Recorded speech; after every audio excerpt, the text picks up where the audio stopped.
Estoy abriendo acá la última PowerPoint que nos había quedado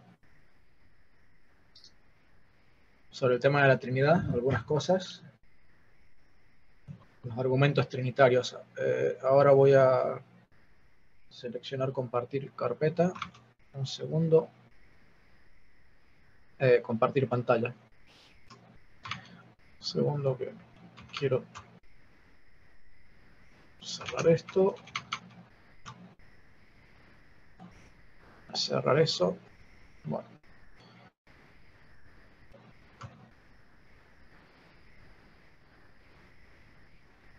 Ok. Compartimos.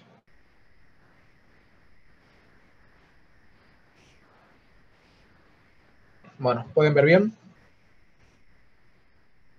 Sí, se ve bien. Bueno, no recuerdo exactamente cuál fue el argumento trinitario que habíamos visto por último. Estábamos, sí, en los padres de la iglesia. Habíamos visto seguro los de Apocalipsis, con lo cual terminábamos la parte bíblica y habíamos empezado con los padres de la iglesia, que creo que los habíamos dejado para la clase de hoy. Entonces tenemos Ignacio, por sobrenombre portador de Dios, a la bendecida en grandeza de Dios, con plenitud, a la predestinada desde antes de los siglos a servir por siempre para gloria duradera e inconmovible, gloria unida y escogida por gracia de la pasión verdadera y por voluntad de Dios Padre, de Jesucristo, nuestro Dios. Sigue la cita. Lo interesante es que acá, como en otras tantas cartas de San Ignacio confiesa explícitamente que Jesucristo es Dios. ¿Por qué es tan importante la carta las cartas de San Ignacio? Porque San Ignacio tiene una inmejorable posición teológica, un privilegio teológico que otros padres de la iglesia no tuvieron, y es que él vivía en la ciudad de Antioquía, que era la ciudad donde Pablo y Bernabé eran, ¿se acuerdan?, los maestros. O sea, desde el vamos tenía buenos maestros teológicos. Entonces, cuando Pablo y Bernabé eran maestros teológicos en esa ciudad de Antioquía, San Ignacio era un adolescente, un niño, un muchachito. De manera que su juventud la pasó bien acompañado. Luego, cuando es grande, es el mismo apóstol Pedro quien lo ordena como sacerdocio y se dice que también para el obispado. Con lo cual, evidentemente, San Pedro tuvo que tener excelentes referencias o conocimiento y confianza en él para encomendarle una iglesia tan importante e influyente como la de Antioquía. Y luego, finalmente, por estar en la región de Éfeso, que era la región que era pastoreada o que había quedado a cargo del apóstol San Juan, él se escribe correspondencias, y probablemente lo conociera personalmente, al mismo apóstol San Juan. También pensemos que hay cartas, y estas el modernismo las niega, pero hay cartas del apóstol Juan con las cartas de San Ignacio de Antioquía, y hay cartas de San Ignacio de Antioquía a la Virgen María, y una respuesta, una carta de la Virgen María a San Ignacio de Antioquía. Son cartas que desde lo teológico no aportan mucho, evidentemente no usan el vocabulario que los católicos usan hoy para referirse Madre de Dios, y después se la trata con una veneración y el respeto supremo, pero no en términos dogmáticos, como diría hoy la Iglesia Católica. Lo cierto es que a nosotros, ¿qué nos importa esto? Bueno, no tanto la mariología que pueda contener estas cartas de San Ignacio o esta carta o esta respuesta de la Virgen María, sino por el hecho de saber que San Ignacio y la Virgen María estaban de acuerdo, pertenecían a la misma iglesia. No es que uno iba a una iglesia y la otra iba a la iglesia de enfrente, y católico San Ignacio y María entre los protestantes. O sea, ambos iban a la misma iglesia. San Ignacio se consideraba católico, María pertenecía a la misma iglesia católica que San Ignacio, San Juan pertenecía a la misma iglesia que San Ignacio, el apóstol Pablo, el apóstol Pedro pertenecían a la misma iglesia que San Ignacio, porque todos ellos fueron maestros, en alguno u otro sentido, de San Ignacio. Entonces, la declaración de San Ignacio como que él es Dios, que Cristo es nuestro Dios, tiene una fortaleza teológica tremenda en cuanto a la creencia que tenían los primeros cristianos acerca de quién es Dios. Y quienes apoyan ese testimonio que da San Ignacio, bueno, como dijimos, el hecho de que se lo haya enseñado Pablo, que ya lo declara en la Biblia, que se lo haya enseñado Pedro, que lo consagró como obispo, que se lo haya enseñado Juan, que tantas veces habla en el Apocalipsis y en su Evangelio, que con confesiones directas de que Cristo es Dios, y que además estuviera de acuerdo con la misma Virgen María en hacer esta declaración. Bueno, otra carta de San Ignacio, en esta ocasión Efesios capítulo 7. Efesios no la carta del apóstol Pablo, sino la carta de San Ignacio a la iglesia de Éfeso. Dice, un médico hay, sin embargo, que es carnal, a par que espiritual, engendrado y no engendrado, en la carne hecho Dios. Esto es lo mismo que la declaración de Pablo, ¿no? De Filipenses capítulo 2. Dice que Dios, siendo en forma de Dios y siendo igual a Dios, no estimó el ser igual a Dios como algo a lo que aferrarse, sino que se despojó a sí mismo, tomando forma de siervo y hecho hombre. O sea, dice, siendo en forma de Dios y siendo igual a Dios, no quiso aferrarse a eso como algo a lo que no pudiera renunciar, sino que tomó la forma de hombre. ¿Para qué? Para llegar a ser Dios hecho carne. Dios encarnado, la unión hipostática. Entonces, no se puede decir que San Ignacio, que confiesa en la carta que recién vimos, que es Jesucristo es nuestro Dios, ¿sí? Sino que además dice que es nuestro Dios, pero hecho carne. Es Dios encarnado. También San Ignacio, en la misma carta de los Efesios, capítulo 18, verso 2. La verdad es que nuestro Dios Jesús, el ungido, o sea, Mesías, que fue llevado por María en su seno, conforme a la dispensación de Dios del linaje cierto de David, por obra empero del Espíritu Santo, el cual nació y fue bautizado a fin de purificar el agua con su pasión. Otra declaración explícita de la deidad de Jesucristo, basándonos en una confesión directa de parte de San Ignacio de Antioquía. Nosotros acá ponemos siglo I. San Ignacio escribe esto en la primera década del siglo II, pero San Ignacio fue educado, instruido y fue todo su ministerio y su obispado transcurrió en la segunda mitad del siglo I, por lo cual su teología adquirida es del siglo I. ¿Sí? Aunque la declaración explícita la haga en el siglo II, él está hablando con un montón de obispos que piensan lo mismo que él. Es más, él no llevó la carta, los otros obispos llevaron su carta. ¿Eso qué significa? Que los otros obispos evidentemente estaban de acuerdo en que Cristo era Dios, porque si no, si los otros obispos no hubieran creído que Cristo es Dios, ¿cómo hubieran llevado esa carta de Ignacio a las iglesias? ¿Cómo hubieran permitido que San Ignacio les escriba a sus iglesias? ¿Se entiende aquí la importancia? El obispo de la iglesia de Éfeso, que era donde estaba San Juan, que era donde vivía la Virgen María, el obispo de la iglesia de Éfeso aceptó que recibiera una carta de San Ignacio que dijera que Cristo es Dios. De ahí la importancia teológica de establecer todas las conexiones geográficas y afectivas y temporales. Cuando digo afectivas me refiero de quién se relaciona con quién, porque nos dan un marco de cómo era y qué creía la iglesia primitiva y que además se llamaba católica. Ahora tenemos a San Dionisio Areopagita, también del siglo I, que para variar los modernistas andan diciendo que en sus escritos, que son 5 escritos y no sé si 10 cartas, entre ellas incluidas cartas, por ejemplo, al apóstol Tito, al obispo Tito y a Timoteo, los modernistas andan diciendo que es un escrito falso, que son escritos falsos, los de San Dionisio de Areopagita. San Dionisio de Areopagita es el discípulo del apóstol Pablo que se convierte en el Areópago, lo tenemos allí relatado en Hechos capítulo 17. Él es el primer obispo de la iglesia de Atenas y es consagrado como obispo por el mismísimo apóstol Pablo. Él era un filósofo, pero tremendamente filósofo, porque imagínense que él era uno de los líderes, si es que no el líder del Areópago.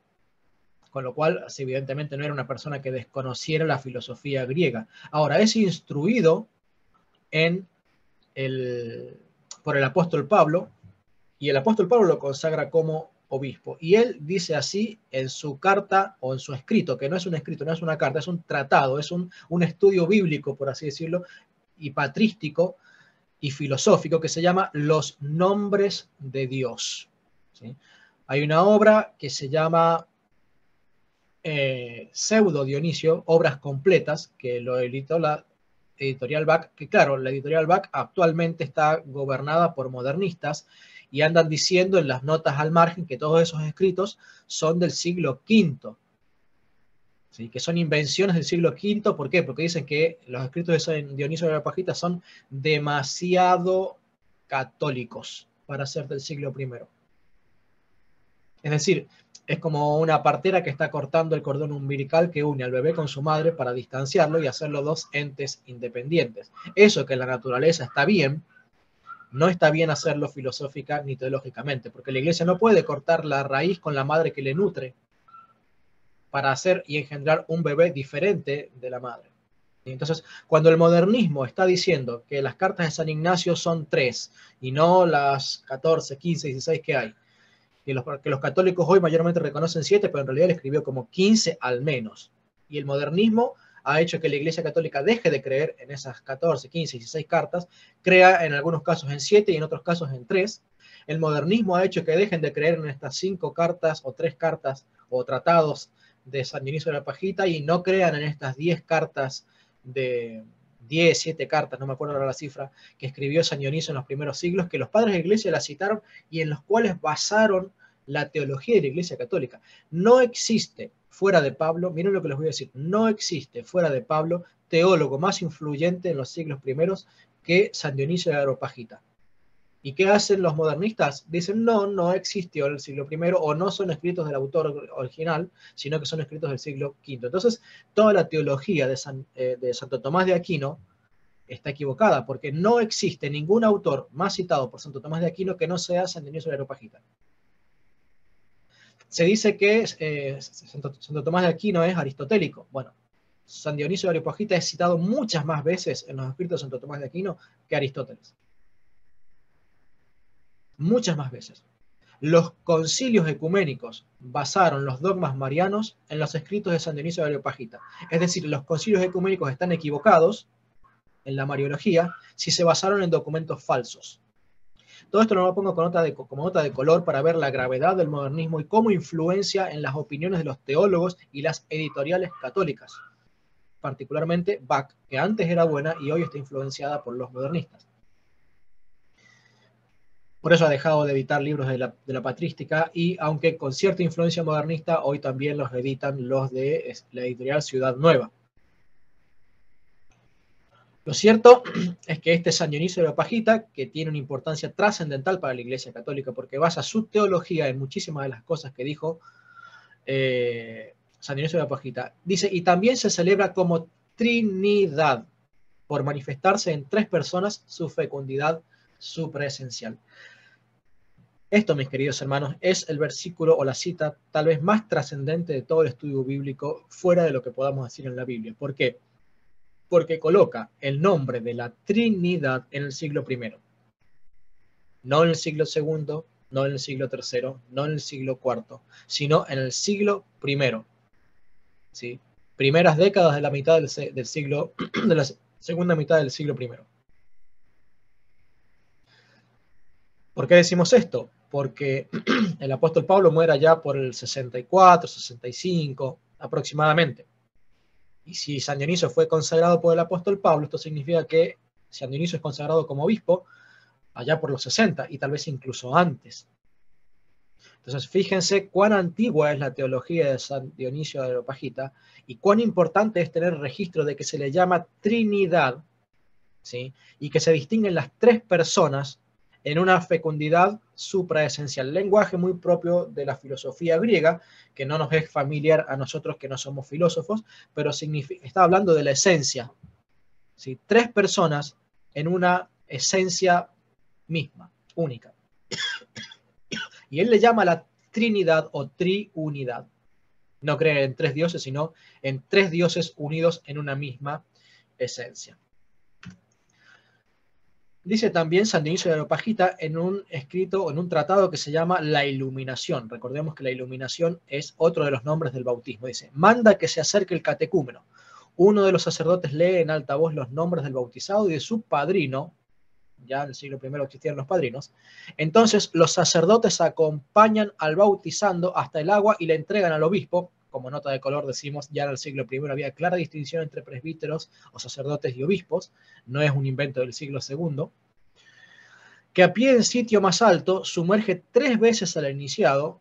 A cada inmersión los sacerdotes repiten el nombre del iniciado y cada vez que éste emerge el obispo invoca a las 3 personas de la Santísima Trinidad. Bueno, digamos que San Dionisio está haciendo un bautismo como lo haría la Iglesia Ortodoxa griega, que agarran, toman al bebé y lo sumergen 3 veces en el nombre del Padre, del Hijo y del Espíritu Santo. Lo cierto, al margen de la pequeña diferencia en relación a cómo hacía la Iglesia de San Dionisio el Areopagita, porque recordemos que el bautismo de bebés era por inmersión también, ¿sí? Y la Iglesia Católica, que en aquella época derramaba agua sobre la cabeza a modo de excepción, luego lo hizo como la regla, pero la realidad es que tanto uno era válido como lo otro. Y lo cierto es que aquí dice, el bautismo se hace trinitariamente, o sea, en el nombre del Padre, el Hijo y el Espíritu Santo, y llama y distingue a las 3 personas de la Santísima Trinidad.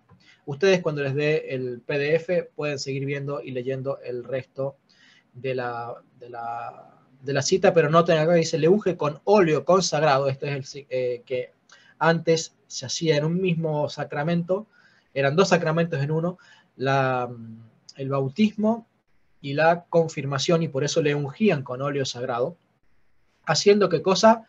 La señal de la cruz. Siglo I, mis queridos hermanos. La Iglesia hacía la señal de la cruz en el siglo I. Y le llama Sagrada Eucaristía. O sea, nombres que son no inventos del siglo II, III, IV o del desarrollo teológico de la Iglesia Católica, sino que existían en el siglo I. También San Justino Mártir dice así también, cuando dice, todo está alrededor del Rey del Universo, todo existe a causa de él, y es la causa de todo lo bello, y en torno al segundo se encuentran las cosas segundas, y en torno al tercero las terceras. Eso lo cita, está citando a Pseudo Platón. Yo mismo no oigo otra cosa que la que recuerda a la Trinidad Santa. Es decir, estaba hablando San Clemente de Alejandría en su Astromata 5, segunda mitad del siglo II, acerca de lo que dice Platón y cómo Platón interpreta a la deidad. Y acá él dice, no, yo no oigo otra cosa que lo que me recuerda a la Trinidad Santa. Yo no me guío, dice Clemente de Alejandría, por la filosofía griega para tratar de entender a Dios, sino que oigo lo que enseñaron los primeros cristianos. En particular, creemos que claramente Clemente de Alejandría le llama a Trinidad porque lo aprendió de San Dionisio de Areopagita. Y tengamos en cuenta, Clemente de Alejandría es uno de los que cita los escritos de San Dionisio de Areopagita. Es decir, en el siglo II ya están citando los escritos de San Dionisio el Areopagita. También San Justino Mártir interpreta este mismo pasaje como aplicable a la Trinidad. Es decir, San Justino Mártir también hablando de Pseudo Platón, dice lo mismo que dice, no, están equivocados, se refiere a nosotros creemos en la Trinidad. Orígenes, en su comentario al escrito bíblico de lo cantado los cantares. Segunda mitad del siglo II, primera mitad del siglo III. Efectivamente, el mismo que se interpretaba como Trinidad por la distinción de las personas, aquí se entiende como Dios uno por la unidad de sustancia. Cipriano de Cartago, Cipriano es obispo de Cartago, en su escrito El Padre Nuestro, segunda mitad del siglo III y IV, dice, en cuanto a la celebración de la oración, refiriéndose al Padre Nuestro, encontramos con que Daniel y aquellos 3 jóvenes, fuertes en la fe y victoriosos en la cautividad, observaron la hora de tercia, la sexta y de nona como signo de la Trinidad. Signo de la Trinidad. Sigue la cita, que habían de manifestarse en los últimos tiempos, pues en efecto, la hora prima, al llegar a la hora tercia, nos muestra que se ha completado el número de la Trinidad, y asimismo la cuarta, cuando llega a la sexta, y a la séptima, al llegar a la nona. Por medio de ternas horarias se enumera la Trinidad perfecta. Básicamente está diciendo que el esquema de división horaria que tenían los romanos está de alguna manera ilustrando la Trinidad. Entonces, al margen de que podamos entender o no cómo es que San Cipriano elabora esto, no es que le esté elaborando una doctrina de la Trinidad en base a las horas, el esquema horario de los romanos, sino que él está mostrando cómo es que también lo ilustra. Lo cierto, lo importante, es que confiesa la doctrina de la Trinidad tal como le enseñó Orígenes, tal como le enseñó Clemente de Alejandría, tal como le enseñó San Dionisio de Areopagita, y tal como le enseña la Biblia, aunque no se le llamara en la Biblia Trinidad.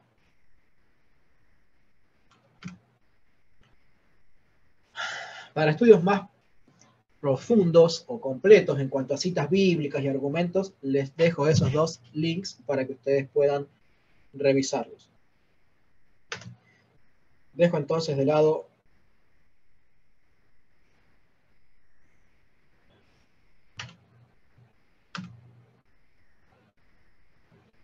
vamos a arrancar con sola escritura, sola fide y sola gracia. Si me permiten tomar agua.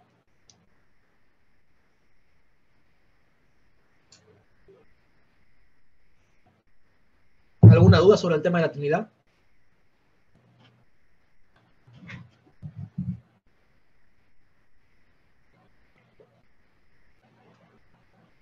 Bueno, entiendo el silencio como que no hay dudas sobre la Trinidad. ¿Qué significa sola escritura? Bueno, acá, según el libro protestante que agarres o según el pastor que te toque escuchar, sola escritura significa una cosa o significa otra. No están de acuerdo en qué significa sola escritura. De hecho,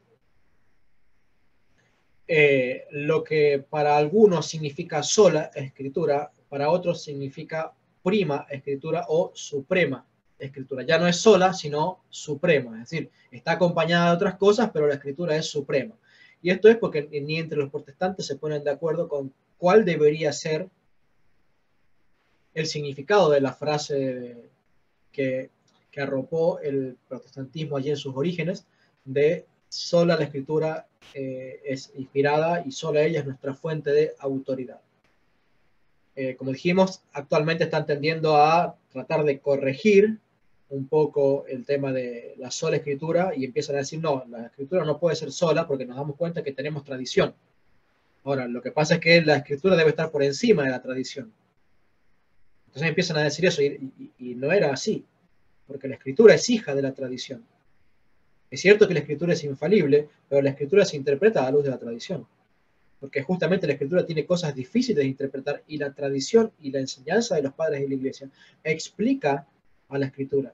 Y pensemos que el Nuevo Testamento era la tradición que explicaba a lo que tenían como escritura en los tiempos apostólicos, porque la escritura no fue la Biblia hasta que en el 382 la iglesia no determinó un canon oficial del Nuevo Testamento y le llamó inspirado. Y le llamó escritura. Porque antes de eso, cuando se refiere los padres de la iglesia a la escritura, se refiere al Antiguo Testamento. Y esto es importantísimo porque hay un montón de pasajes de la Biblia, algunos de ellos los vamos a ver hoy.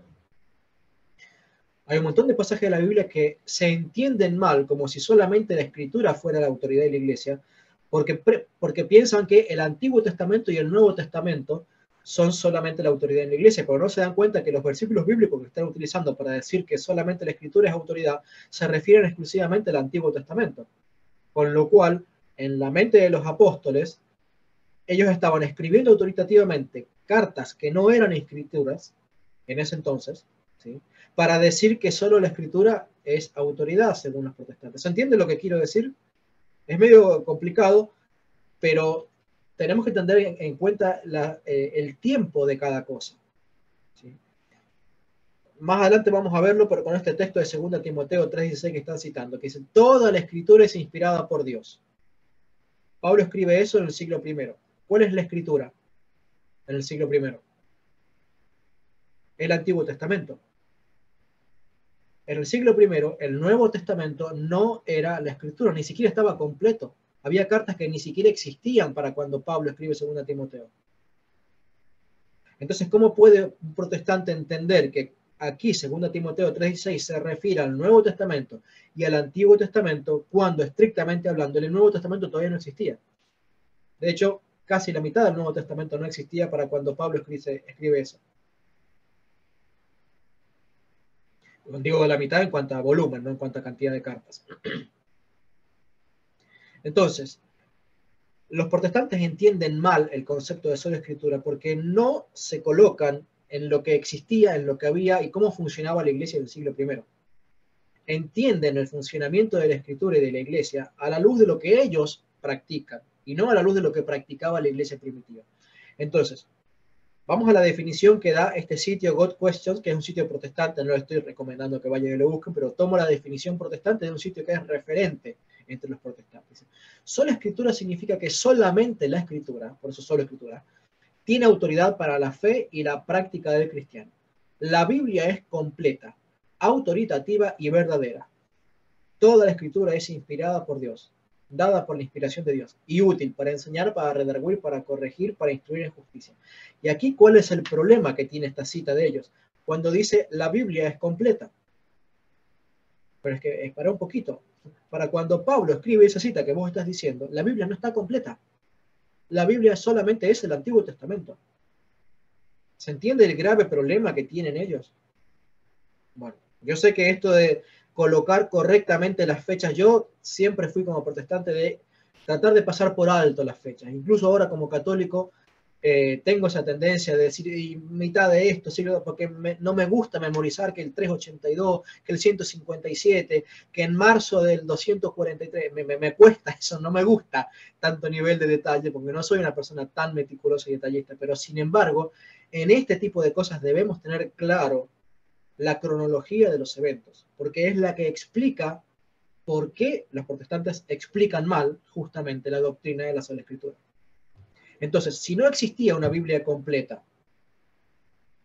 ¿por qué hay escritos fuera del Antiguo Testamento que son usados para enseñar, para redarguir, para corregir e instruir en justicia y que están fuera del Antiguo Testamento? Eso significa que Pablo está enseñando fuera de la escritura con la autoridad de la tradición apostólica. Y por eso la iglesia cree en la autoridad de la escritura y en la autoridad de la tradición apostólica y son iguales. Son iguales porque la tradición apostólica explica el Antiguo Testamento, sin el cual, sin la tradición apostólica, nos convertiríamos en judíos. Y por eso es que los protestantes interpretan como judíos, defienden a los judíos, entienden que las profecías se tienen que cumplir sobre los judíos y no sobre la iglesia. O sea, ¿por qué todo sobre los judíos y que los rabinos judíos esto y que la arquitectura judía esto otro? Y se olvidan de la arquitectura cristiana y los hallazgos de la arquitectura católica. Arquitectura no, quiero decir la arqueología, perdón. La arqueología judía y la arqueología judía, porque los protestantes son fanáticos de la arqueología judía y son, pero nulos en la arqueología de la iglesia. Nulos. ¿Por qué? Porque entienden todo como los judíos. Entienden todo como los judíos. No han salido de la ley. En alguna u otro sentido. En mayor o menor medida. Hagamos un análisis. Un poco lo que he dicho, ¿no? Significa que solamente la escritura tiene autoridad para la fe y la práctica del cristiano. Ahora, primera cosa para mencionar, la escritura no es una persona. La autoridad no la tiene un escrito, la autoridad la tiene la persona que ejerce e interpreta ese escrito. Porque a un pecador no le agarrás y le decís, toma, acá está la Biblia, ella te excomulga. O toma, acá está la Biblia, ella te reprende. O toma, acá está... No, no, no. Es una persona la que está utilizando e interpretando la Biblia para redarguir, enseñar, instruir, capacitar. Entonces, si la escritura no es una persona, sino que la autoridad es ejercida por personas que interpretan la escritura, entonces los intérpretes protestantes están contradiciendo a sí mismos, porque ellos, como autoridad en sus iglesias, están utilizando la Biblia, pero unos protestantes utilizan la Biblia para decir que autoritativamente Cristo no es Dios, y otros utilizan la Biblia para decir que autoritativamente Cristo es Dios. Unos dicen que la autoridad tiene que ser jerárquica, como los presbiterianos y luteranos, y otros dicen no puede ser jerárquica, que tiene que ser chata, plana, como por ejemplo los pentecostales o los bautistas. Entonces, y con estas diferencias podemos decir miles de diferencias teológicas entre unos y otros, y sin embargo todos dicen con la autoridad de la escritura te expulso de la iglesia porque vos estás diciendo que Cristo es Dios. O con la autoridad de la escritura te expulso de la iglesia porque vos andás diciendo que Cristo no es Dios. Entonces, ¿en qué quedamos? La escritura es autoritativa para decir que Cristo es Dios o para decir que Cristo no es Dios. Entendemos o entendamos, por favor, que la autoridad, si bien está en la escritura que dice algo, también está en la persona que interpreta esa escritura y la hace decir una cosa o la otra.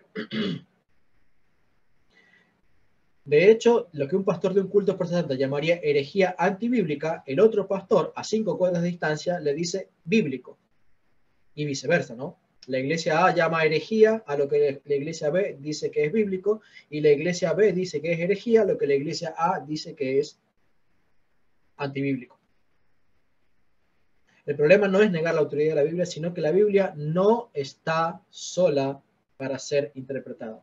Requiere de la interpretación que los apóstoles recibieron de Cristo para interpretar el Antiguo Testamento y también la interpretación que los padres de la iglesia dieron del Nuevo Testamento. Porque saben que Pablo dice en Gálatas 1:8 que el que predica otro evangelio se condena, se anatema. Pero Pedro dice en 2 de Pedro 3:16, el que tuerce los escritos de Pablo también se condena. Dice que los malinterpretan a los escritos de Pablo condenándose, como también las otras escrituras. ¿Cómo? Ahí Pedro está distinguiendo entre los escritos de Pablo y las otras escrituras.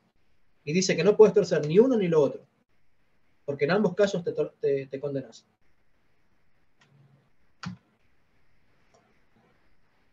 En la visión protestante, sola escritura fue el grito de guerra de la Reforma. ¿Sí? Recordemos que Lutero en su juicio decía, a mí si no me convences con la escritura, no me sacás del supuesto error que me estás acusando.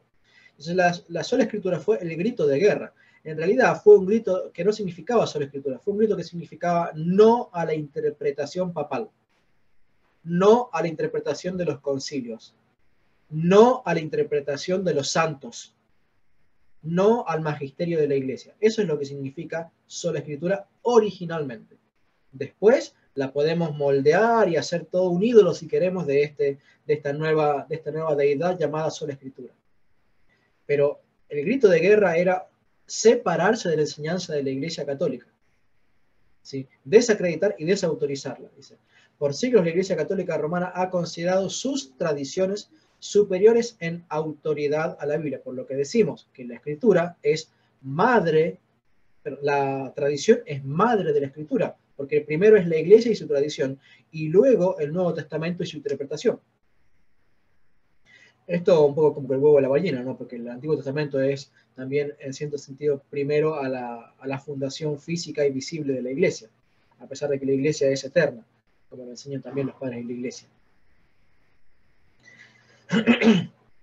Esto dio como resultado muchas prácticas que eran, estoy citando nuevamente a God Question, ¿no? Esto es una cita protestante de un sitio protestante, dice. Esto dio como resultado muchas prácticas que eran, de hecho, contradictorias a la Biblia. Algunos ejemplos son la oración a los santos o a María, la Inmaculada Concepción, la transubstanciación, el bautismo de infantes, las indulgencias, la autoridad papal. Martín Lutero, el fundador de la Iglesia Luterana y padre de la Reforma Protestante, estuvo reprendiendo públicamente a la Iglesia Católica por sus enseñanzas antibíblicas. Bueno, debemos decir algunas cosas. Las oraciones a los santos y especialmente a la Virgen María no era una práctica habitual en la Iglesia Católica de los primeros siglos. Era una práctica de algunos católicos, pero reprendida por otros. Por ejemplo, Santo Tomás de Aquino. San Agustín de Hipona. Entonces, si bien hubo una cierta lucha al principio de ciertas prácticas, luego con el correr de los siglos prevalecieron y sí se hicieron como adoptadas universalmente. Ahora, de ahí a que la Iglesia no enseñe o decir llamarle antibíblicas a ciertas enseñanzas que sí están enseñadas y que eran practicadas universalmente por toda la catolicidad, hay una diferencia y una brecha bastante grande. Vamos a hacer el análisis de esta frase de God Questions. Por siglos, la Iglesia Católica Romana ha considerado sus tradiciones superiores en autoridad en la Biblia. Ellos no distinguen entre tradición apostólica y tradiciones eclesiales. Yo estoy diciendo, los protestantes no distinguen entre lo que la Iglesia llama tradición apostólica y tradiciones eclesiales. La tradición apostólica no puede cambiar, porque es lo que enseñaron los apóstoles. Yo no puedo cambiar lo que enseñaron los apóstoles. Ahora, Otra cosa son las tradiciones eclesiales, que es las prácticas que adoptó la Iglesia. En los catecismos actuales, ustedes van a encontrarse que la veneración a la Virgen María no se enseña como tradición apostólica, porque no lo era. Los apóstoles no oraban a María y no enseñaron a orar a María, y los primeros padres de la Iglesia no enseñaron a orar a María. ¿Sí? Algunos oraban a los santos pidiendo la intercesión de los santos, y después se fue haciendo práctica generalizada la oración a los santos. ¿Sí? No el confiar en la intercesión de los santos, que sí era práctica generalizada, sino la oración a los santos. Las oraciones a los santos y las devociones marianas y las devociones a los santos son tradiciones eclesiales, no son tradición apostólica. Y muchos apologistas tristemente tampoco conocen esta diferencia y andan enseñando que orar a María es bíblico, cuando en realidad no es tradición apostólica. Son tradiciones de la Iglesia muy tempranas, por cierto, siglo II, siglo III. Al menos yo no conozco un mandamiento de nadie de orar a la Virgen María en el siglo II o en el siglo I. Hay una oración, el Subtum Presidium, un escrito anónimo que no sabe quién escribió, que es una oración y es la primera oración a María, que es del siglo III, o está fechada en el siglo III porque no se tiene la certeza de que sea del siglo III. Entonces, cuando queremos defender a la Iglesia Católica, tenemos que entender qué cosa es escritura, qué cosa era escritura en los tiempos apostólicos, qué cosa es la tradición apostólica y qué cosas son las tradiciones eclesiales. Porque son cosas diferentes que tienden a ser mezcladas por los protestantes y también por muchos apologistas católicos que defienden una cosa como si fuera la otra, metiendo todos los gatos en la misma bolsa. Dice el catecismo número 86, el catecismo de me refiero a San Pablo II. El magisterio no está por encima de la palabra de Dios, sino a su servicio para enseñar puramente lo transmitido, pues por mandato divino y con la asistencia del Espíritu Santo. Lo escucha devotamente, lo custodia celosamente, lo explica fielmente, y este único depósito de la fe saca todo lo que propone como revelado por Dios para ser creído. Aquí se menciona el depósito de la fe, y es interesante porque después depósito de la fe se entiende como mayormente relacionado a la tradición apostólica. El depósito de la fe es lo que los apóstoles depositaron en manos de los discípulos apostólicos. Ahora, claramente el catecismo está declarando que es la autoridad del intérprete católico, llamémosle aquí el magisterio de la Iglesia que interpreta oficialmente, es la autoridad del intérprete católico el que está por encima del intérprete protestante. Pero el intérprete católico no puede estar por encima del apóstol Pablo o del apóstol Pedro. Ahí hay una diferencia. Porque no puede un sucesor apostólico contradecir al apóstol que le dio la sucesión. ¿Se entiende? ¿Se entiende eso? No puede el magisterio de la Iglesia en ningún momento contradecir lo que dijeron los padres, lo que dijeron los apóstoles. Por eso es que tiene que haber necesariamente una continuidad teológica, a menos que tengamos que confesar que haya obispos que, teniendo la sucesión apostólica, renegaron de la tradición apostólica, como ocurrió en el siglo IV, que el 90% de los obispos renegaron de la tradición apostólica para abrazar, por la presión de Constancio, el emperador vigente, en los concilios ecuménicos de Rimini, y no me acuerdo cómo es la otra localidad, que era un concilio ecuménico que tuvo 2 sedes, un concilio ecuménico lleno de herejías. ¿Por qué? Porque fue promovido por los arrianos, presionado por el emperador Constancio para que los obispos confesaran la doctrina arriana y apostataran de la doctrina del concilio ecuménico de Nicea. Entonces, un concilio ecuménico contradiciendo a los concilios ecuménicos anteriores, ¿cómo es la cosa? ¿Puede un concilio ecuménico equivocarse? Y bueno, claramente, cuando está gobernado por herejes, la historia nos demuestra que sí puede equivocarse. De hecho, el concilio de Rimini, búsquenlo en el Denzinger, es un concilio que la Iglesia lo anuló. Y el concilio de Rimini no fue un sínodo local, fue un concilio ecuménico con 2 sedes para abarcar a la mayor cantidad de obispos posibles. No sé si fue el único concilio de ese estilo. pero fue un concilio considerado como ecuménico.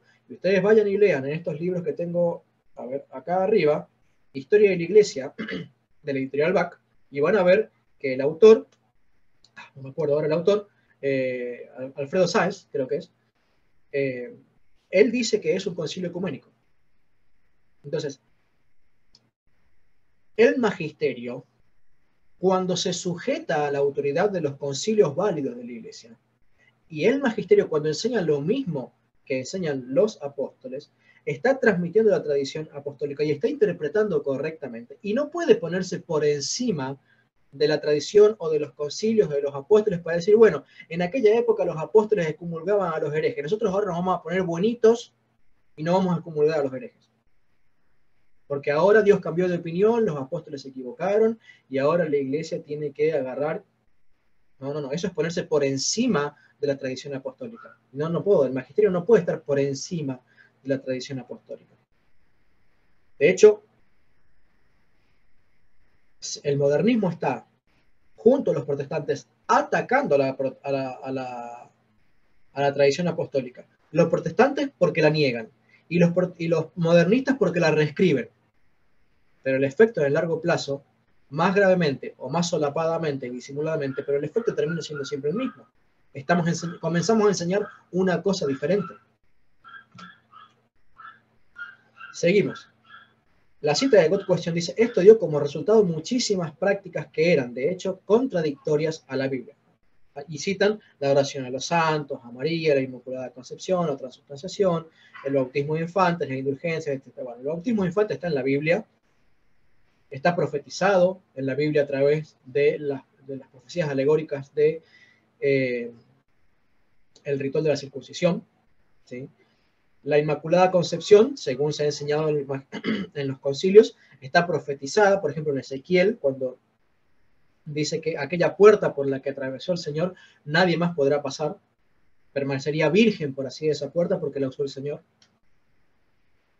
La transubstanciación llena de símbolos, llena de transubstanciaciones de diferentes objetos, el mar rojo que se convierte de agua en sangre, las tinajas que se convierten de agua en vino, transubstanciaciones de diversa índole que existen en el Nuevo Testamento, que prefiguran la transubstanciación que Cristo nos diría, esto es mi cuerpo. No dijo esto representa, sino esto es. Entonces, si bien es cierto que hay doctrinas que no están explícitamente enseñadas en la Biblia, como por ejemplo la oración a María y a los santos, sí fueron practicadas por algunos santos de los siglos primeros. Pero como los protestantes mezclan todo, tradiciones de la iglesia con tradición apostólica, y no saben distinguir la cronología del Antiguo Testamento del Nuevo, para ellos meten todos los gatos en la misma bolsa y hacen una mezcolanza que no deja de ser un error mal explicado y que lleva a una mala doctrina. La verdad es que sola escritura dio como resultado muchas teologías y religiones diferentes. Ellos, los protestantes, afirman que sola escritura es la solución para una iglesia pura. ¿Y cuál es el resultado real de sola escritura? 100.000 denominaciones que se contradicen y se declaran herejes entre ellas. En cuanto a la transubstanciación, el bautismo de infantes, las indulgencias y la autoridad papal son tradición apostólica. No puedo afirmar lo mismo de las oraciones a los santos o a María. La iglesia primitiva tenía opiniones divididas respecto a las oraciones de santos y a María y la Inmaculada Concepción. No en cuanto a la celebración de misas en honor a ellos, es decir, no en cuanto a la veneración de los santos y la veneración de María. Eso sí es, y lo dejo en claro, eso sí es tradición apostólica.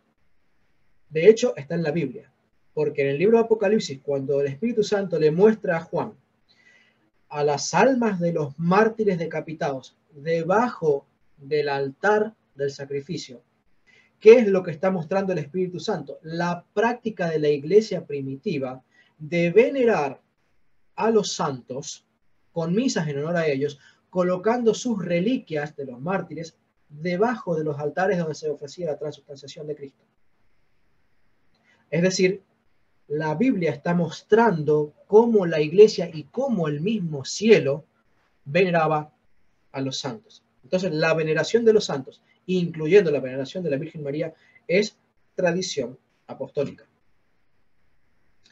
La palabra de Dios es la única autoridad para la fe cristiana, dicen ellos. Las tradiciones solo son válidas cuando están basadas en la Escritura y están en completo acuerdo con la Escritura. Las tradiciones que están en contradicción con la Biblia no son de Dios y no son un aspecto válido de la fe cristiana. Estas son 3 citas, de nuevo del sitio God Questions. Seguimos analizando entonces. La palabra de Dios es la única autoridad para la fe cristiana. ¿Qué dice Hebreos 13:17? Obedeced a vuestros pastores y someteos a ellos. Pregunto, ¿aquí dice obedecer a la Biblia o obedecerse a los pastores? ¿Dice someterse a la Escritura o someterse a los pastores? Dice obedecer a los pastores, que evidentemente han tenido que interpretar la Escritura, pero la obediencia y la sujeción es a los pastores, que nos enseñan la Biblia.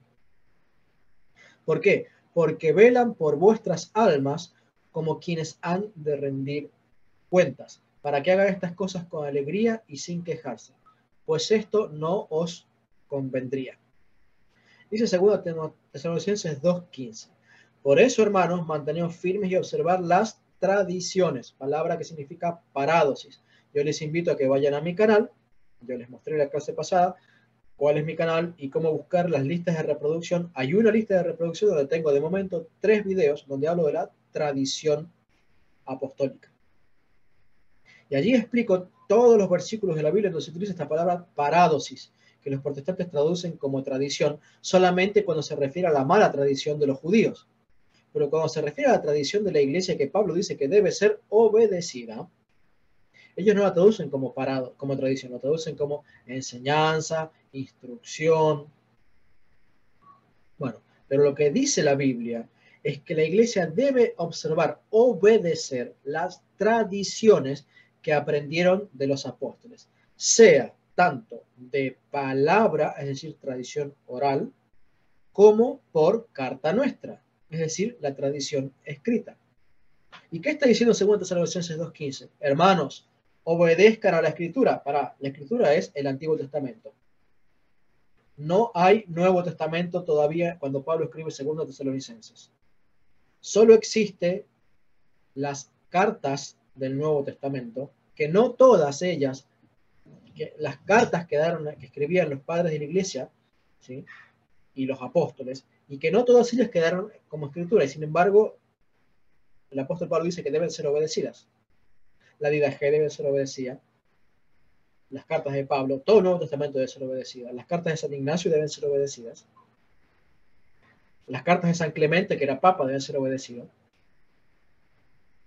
Ahora, tenemos la certeza de que las cartas consideradas e inspiradas son libres de error.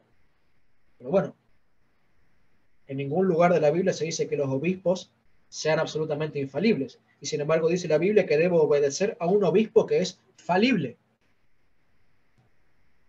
Y aquí hay un grandísimo problema con la interpretación protestante, porque la interpretación protestante dice que solo lo que es infalible debe ser obedecido. Por eso dicen solo la Escritura. Y sin embargo tenemos que la Biblia dice que debemos obedecer a los pastores que son falibles. La Biblia dice que debo someterme a los pastores que son falibles. La Biblia dice que debo obedecer a las cartas de los otros apóstoles que son falibles. Porque los otros apóstoles escribieron cartas y que no las tenemos. Y el apóstol Pablo escribió al menos 6 cartas a la iglesia de Éfeso y tenemos solamente una. El apóstol Pablo escribió al menos 4 cartas a la iglesia de Corintio y tenemos solamente 2. El apóstol Juan escribió otros escritos y tenemos solamente 4 de ellos. 3 cartas, 5. 3 cartas, el Apocalipsis y el Evangelio. Pero en las cartas, ellos confiesan preferir enseñar personalmente. También los protestantes procuraron usar el texto de Colosenses 2:8, que dice: vigilad para que nadie os seduzca por medio de vanas filosofías y falacias, fundadas en la tradición de los hombres. Y acá usan dice parádosis. La palabra tradición en el griego es paradosis, y sí la traducen como sí la traducen como tradición. ¿Para qué? Para que el protestante crea que cada vez que la tradición se menciona es siempre tradición de hombres y tradición mala. Pero resulta que, según Tesalonicenses 2:15 y Colosenses 2:8, usan la misma palabra tradición, la misma palabra paradosis. Los protestantes deberían entender que tradiciones de los hombres son justamente doctrinas que son fundadas por pastores apóstatas, puntualmente los gnósticos, que eran apóstatas de la Iglesia Católica, porque Colosenses es una carta que se escribe pensando en las herejías que estaban enseñando los pastores gnósticos, que se habían apartado de la Iglesia Católica para fundar su propia religión del gnosticismo, que ya existía en el siglo I y que estaba haciendo mella en algunas de las iglesias. Entonces, esas tradiciones de los hombres que está mencionando allí el apóstol Pablo son justamente las tradiciones de los pastores que se apartaban de la Iglesia Católica para empezar a enseñar una doctrina diferente. Porque si tenemos que tener algo en cuenta es que la doctrina de los apóstoles y la tradición apostólica es también tradición predicada por hombres, pero tiene su origen en Dios. La tradición apostólica es tradición divina. Y Cristo, y Pablo así lo confiesa, dice, porque yo recibí de Cristo. El depósito de la fe tiene su origen en Cristo, porque entonces, a pesar de que la transmitan los hombres, su originante es Cristo. En cambio, las tradiciones de los hombres a los que se refiere Colosenses 2:8 son personas que, desviándose de la tradición apostólica, hubo un sacerdote, pastor u obispo apóstata que empezó a enseñar su propia doctrina y por tanto el originante de esa tradición ya deja de ser Cristo y pasa a ser este obispo, y podríamos llamarle Valentín, podríamos llamarle Simón el Mago, podríamos llamarle Nicolás. Entonces la iglesia ya no les llamaba cristianos a ellos, les llamaba nicolaitas, les llamaba simonitas, les llamaba valentinianos. Cristo es quien en el libro de Apocalipsis llama a los seguidores de la doctrina de Nicolás, le llama los nicolaitas. A pesar de lo que y presta atención a esto, a pesar de que los nicolaitas se llamaban a sí mismos cristianos, Cristo no les llama cristianos. Cristo les llama nicolaitas porque son una iglesia diferente, fundada sobre una tradición diferente, que interpretaban la escritura de una forma diferente a la que interpretaban los apóstoles. ¿Y qué dice el libro de Apocalipsis acerca de la opinión de Cristo de los que se llamaban cristianos pero eran nicolaitas? Dice, la cual yo aborrezco. Que no me digan que Dios, que no cambia, ahora ama a las herejías, cuando el libro de Apocalipsis dice que Dios aborrece las herejías.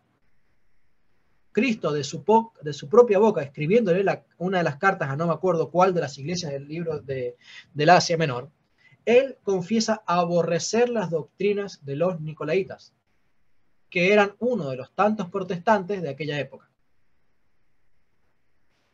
También van a usar Marcos 7:13. Con ello anuláis la palabra de Dios por vuestra tradición, que vosotros mismos habéis establecido. Y acá está claramente Cristo denunciando que hay una tradición de Moisés, pero hay una tradición rabínica de los fariseos que ellos mismos habían establecido. ¿Cuál es el problema de la tradición que acá está denunciando? Que es vuestra tradición y no la tradición de Moisés. Porque Cristo mismo les dijo a los judíos, en la cátedra de Moisés se sientan los escribas, hagan todo lo que ellos les digan, pero no hagan lo que ellos hacen. ¿Qué está diciendo? La cátedra de Moisés o la tradición de Moisés, cúmplanla. Lo que no deben cumplir es lo que los fariseos han interpretado respecto de ciertas prácticas hipócritas, que lo único que hacen es beneficiar todo lo que tenga que ver con la recolección de ofrendas, pero dejaban de lado y minimizaban todo lo que tenía que ver con desprenderse uno mismo para ayudar al prójimo. Vayan y busquen una concordancia, todos los versículos que hablan de la tradición de los judíos, y casi la totalidad de ellos tienen que ver con el dinero. con el uso del dinero y con el énfasis que hacían los protestantes, es decir, lo que hacían, perdón, los rabinos en que esto es corbán, es ofrenda consagrada a Dios. Entonces, si tenés que dejar que se mueran de hambre tus padres, que se mueran de hambre. ¿Por qué? Porque esto está consagrado a Dios. Entonces, para los fariseos era más importante la ofrenda a Dios que los padres. Y entonces la tradición de Moisés, que decía, honra a tu padre y a tu madre. Y la tradición de los fariseos, que decía, no, vos tenés que honrar la ofrenda a Dios. Y aunque deshonres a los padres. Y por eso es que Cristo dice que la tradición de los fariseos anulaba a la tradición de Moisés, pero no está diciendo que la tradición de Moisés sea mala. Porque de hecho los apóstoles luego van a enseñar su propia tradición, que es la tradición del fundador del nuevo pacto, de Cristo. ¿Cuál es la tradición de Moisés? La tradición del fundador del antiguo pacto, que es Moisés. ¿Cuál es la tradición de los apóstoles? La tradición de Cristo, que es el fundador del nuevo pacto. Pero las tradiciones no son malas en sí mismas. El problema es cuando la persona se desvía de la tradición para hacer lo que dice Cristo acá. Establecer una tradición diferente, una doctrina diferente. Entonces, las tradiciones y pueden ser corrompibles. Lo está denunciando Cristo. De hecho, cuando un sacerdote u obispo está enseñando que da lo mismo ser protestante que ser católico, y que los protestantes se van a salvar de la misma manera que los católicos, porque Dios es amor, está estableciendo ese sacerdote, ese pastor, ese obispo, o incluso ese cardenal, como quieran, cualquiera en la iglesia, está estableciendo una nueva cátedra, una nueva tradición. Y es tan denunciable esa corrupción de la doctrina como las que denunció Cristo en cuanto a la ayuda al prójimo y el manejo y administración de las ofrendas.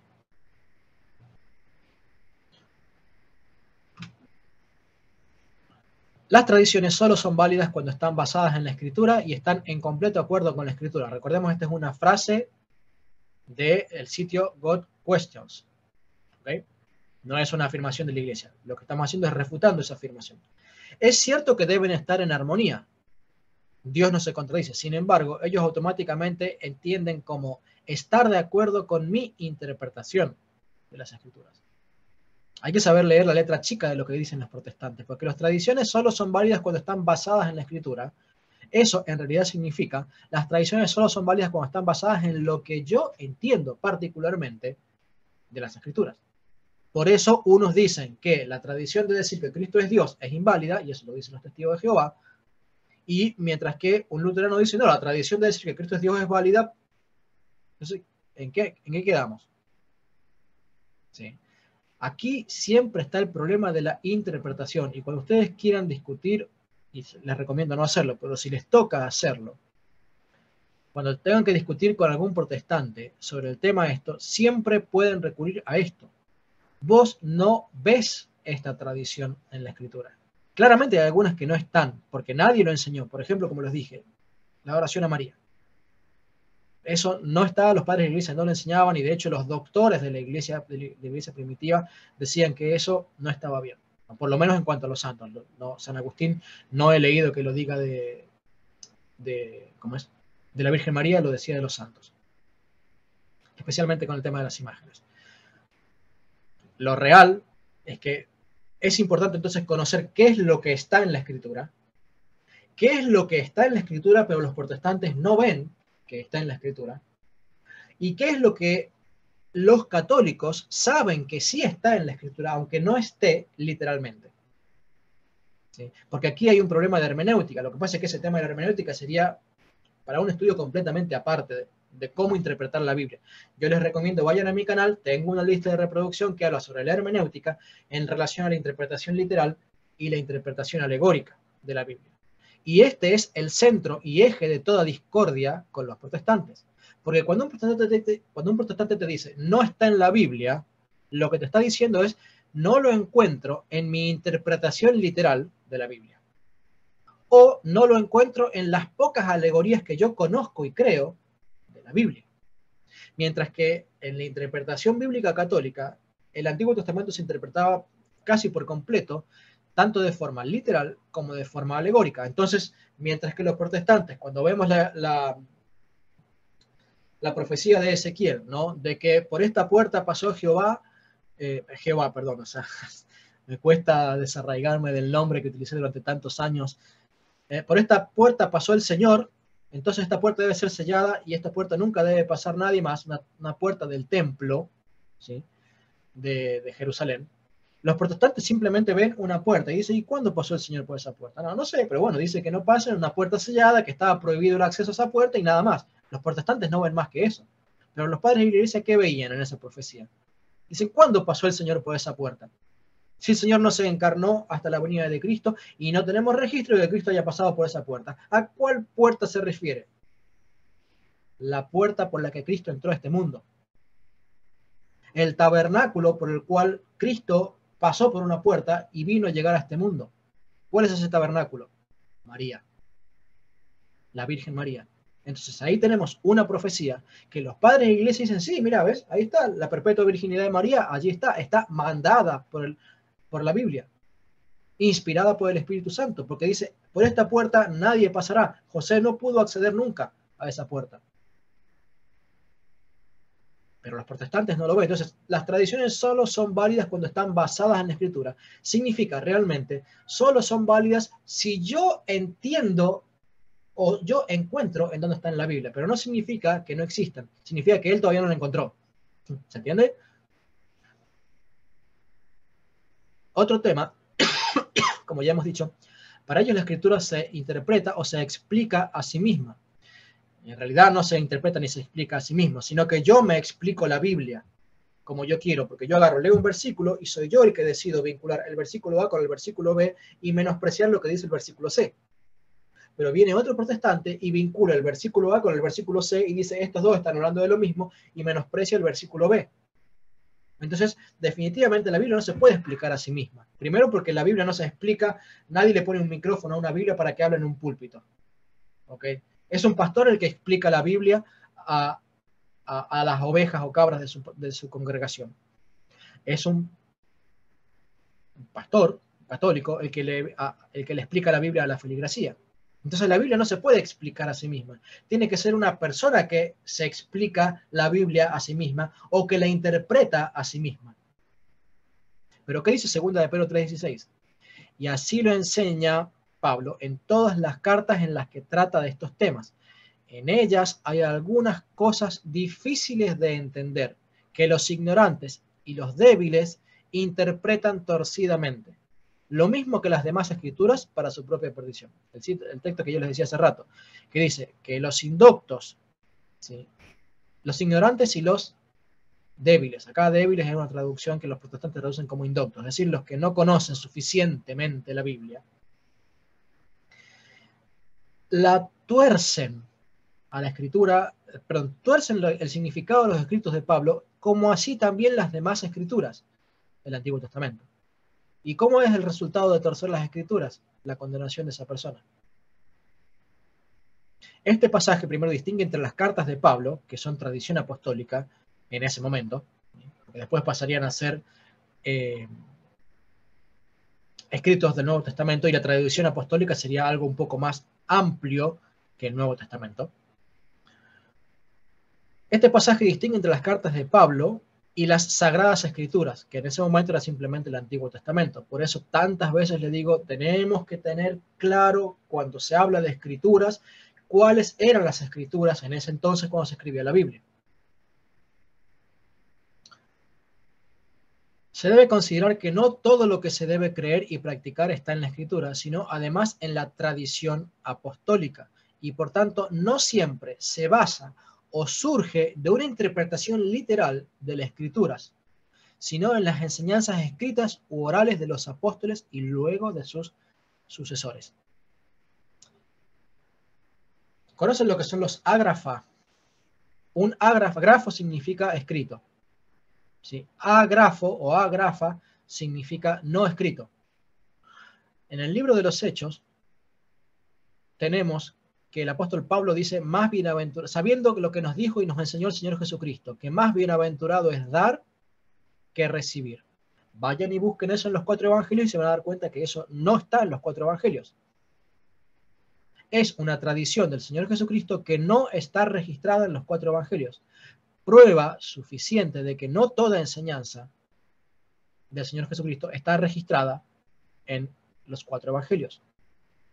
Pero más aún, sabemos que los apóstoles enseñaron muchas cosas, tanto oralmente por escrito, y que no quedaron por escrito. Por ejemplo, Juan 21:25 dice, hay además otras muchas cosas que hizo Jesús y que si se escribieran una por una, pienso que ni aún el mundo podría contener los libros que se tendrían que escribir.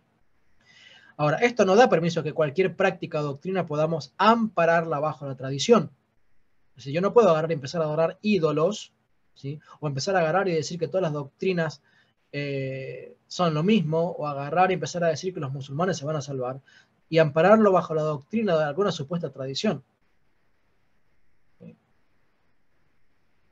Esto no da permiso a que cualquier práctica o doctrina podamos ampararla bajo tradición y que eso automáticamente sea válida para la iglesia, porque ciertamente algunas tradiciones y algunas prácticas de la iglesia han sido completamente válidas. Por ejemplo, en los primeros siglos también hubo gente que torció el tema de la veneración a María y la adoraba. Y había un culto que se llamaba, creo, los nicodomarianitas, algo por el estilo, un nombre bastante difícil, que literalmente adoraban a la Virgen María. La adoraban. ¿Y la iglesia qué hizo? Dijo, esta tradición no procede de los apóstoles. No podemos adorar a la Virgen María. ¿Y qué hicieron? Excomulgaron a los nicodomarianitas, nombre difícil de pronunciar.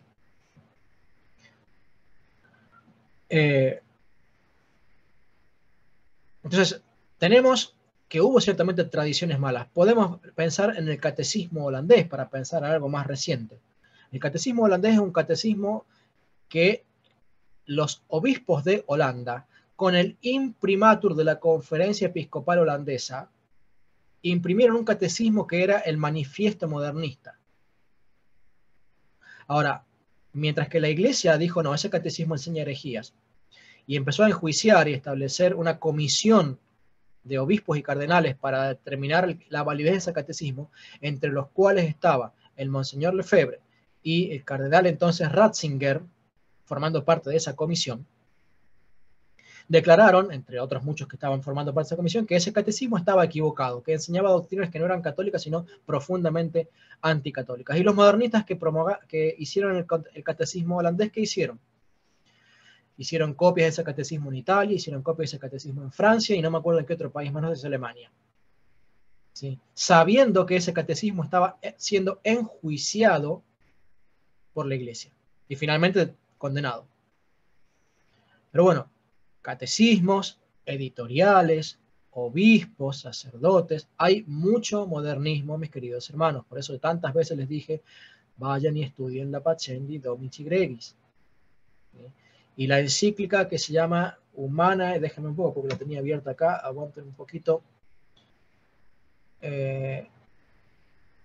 Bueno, después porque voy a tardar en buscarla, después se las escribo, creo que es Humana y no me acuerdo cuánto, de una encíclica del Papa, creo que de los años 50, no me acuerdo el nombre del Papa, tendría que buscarlo bien, no quiero dar un nombre falso, donde también vuelve a tratar del resurgimiento del modernismo. El modernismo fue muy aplacado por la encíclica de Pacendi, pero volvió a resurgir unas décadas después y vuelve a escribirse una encíclica condenando nuevamente el modernismo. Y nada, ya para esa época el modernismo había tomado control de muchos sectores de la Iglesia Católica para llegar prácticamente al auge en la época de los 60 o 70. Entonces tenemos que tener cuidado, porque no toda tradición que se ampara bajo el nombre de católica es realmente católica. Pensemos que durante décadas el arrianismo se hizo pasar por catolicismo, imponiendo sínodos locales y catecismos y concilios universales. O sea, sínodos locales y concilios universales que enseñaban el arrianismo como doctrina católica. Décadas. Finalmente la verdad triunfó. Pero en ese entonces la iglesia, en su mayoría, los obispos apostataron. En su mayoría. Unos pocos obispos permanecieron fiel y unos pocos laicos dijeron, como no tenemos juramento de obediencia a los obispos arrianos, vamos a seguir enseñando la doctrina que nos enseñó los padres de la Iglesia y el concilio de Nicea. Seguimos analizando sola Escritura. Es la única manera de evitar que la opinión personal y subjetiva tenga prioridad sobre las enseñanzas de la Biblia. A ver, esto es lo que dicen ellos. La sola Escritura es la única manera de evitar que la opinión personal y subjetiva tenga prioridad sobre las enseñanzas de la Biblia. La realidad es que la esencia de la sola Escritura, la esencia de la sola Escritura es basar tu vida espiritual en la Biblia solamente y rechazar cualquier tradición o enseñanza que no esté de total de acuerdo con la Biblia. Bueno, la doctrina de la Suprema Escritura no estaría de acuerdo con esto que enseña God Questions, ¿sí? Porque ellos no van a decir que la esencia, que tenés que creer solo lo que dice la Biblia, sino que te va a empezar a reconocer que hay ciertos padres de la Iglesia que parecen protestantes en algunas cosas y dicen, bueno, pues también los padres de la Iglesia, también, porque si no, entonces, ¿qué hacemos con los campamentos? Que no hay campamentos en la Biblia. Y la Iglesia del Nuevo Testamento no dice nada de tener coros y de conferencias evangelísticas y de campañas. No, no. Es más, no dice nada la Biblia en el Nuevo Testamento de ir casa por casa predicando el Evangelio. Es más, lo condena, porque el único ejemplo que hay de ir casa por casa está para decir que los herejes hacen eso con la Iglesia Católica. Van casa por casa para arrastrar tras de sí a los ignorantes de la Iglesia Católica. Eso lo dice Pablo a Timoteo en una de sus cartas. Entonces hay muchas tradiciones que los protestantes tienen y que no están en la Biblia. Y algunos protestantes con un poquito más de luz que el resto se han dado cuenta de eso, entonces ya dejan de enseñar sola Escritura y enseñan suprema. ¿Okay? Suprema Escritura. Pero en definitiva, lo supremo es el pastor que está interpretando la Biblia. Porque le hace decir a la Biblia y a la tradición lo que el pastor quiere.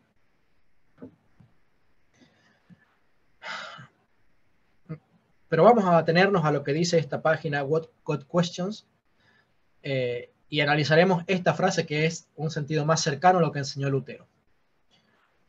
La esencia de la sola Escritura es basar tu vida espiritual en la Biblia solamente y rechazar cualquier tradición o enseñanza que no esté de acuerdo total con la Biblia. Ahora, según Timoteo 2:15 dice, procura con diligencia presentarte a Dios aprobado como obrero que no tiene que avergonzarse, que usa bien la palabra de verdad.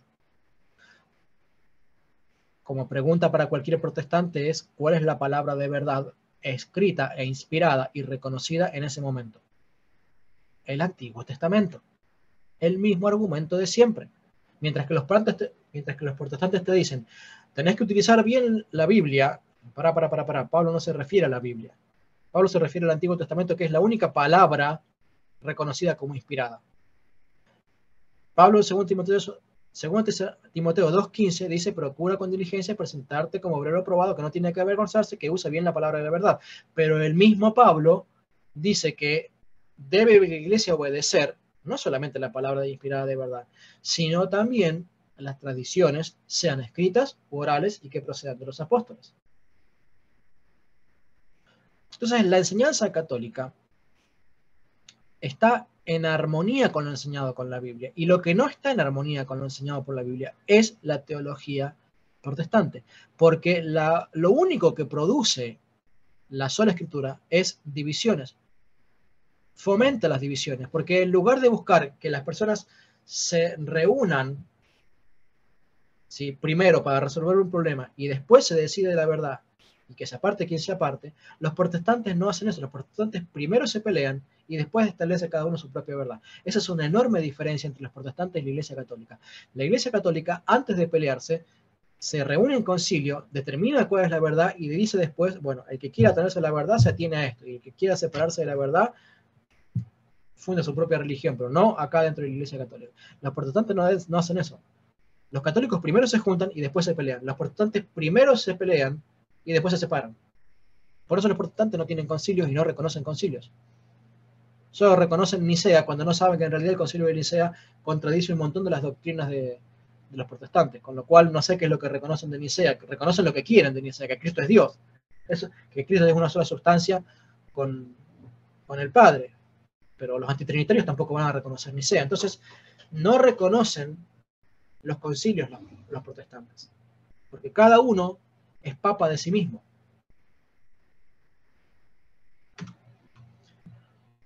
La distinción entre tradición y tradiciones. ¿Sí? Catecismo de la Iglesia Católica, el Catecismo de San Pablo II. Número 83.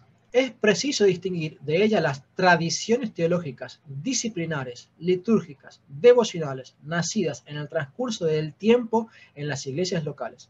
Estas constituyen formas particulares en las que la gran tradición, T mayúscula, refiriéndose a la tradición apostólica, recibe expresiones adaptadas a los diversos lugares y las diversas épocas. Solo a la luz de la gran tradición, aquellas tradiciones con minúsculas, pueden ser mantenidas, modificadas o también abandonadas bajo la guía del magisterio de la Iglesia. Entonces, por eso es que es importantísimo distinguir cuáles son tradiciones apostólicas y cuáles son tradiciones de la Iglesia. Porque el magisterio de la Iglesia tiene poder para imponer una tradición, pero tiene poder para quitarla. Y muchas de las doctrinas que están hoy en disputas entre modernistas y tradicionalistas extremos, y digo los modernistas como los más extremos de un lado y los tradicionalistas de hueso colorado, por así decirlo, como los más extremos para el otro lado, muchas de las doctrinas que están disputándose son tradiciones eclesiales y no tradiciones apostólicas.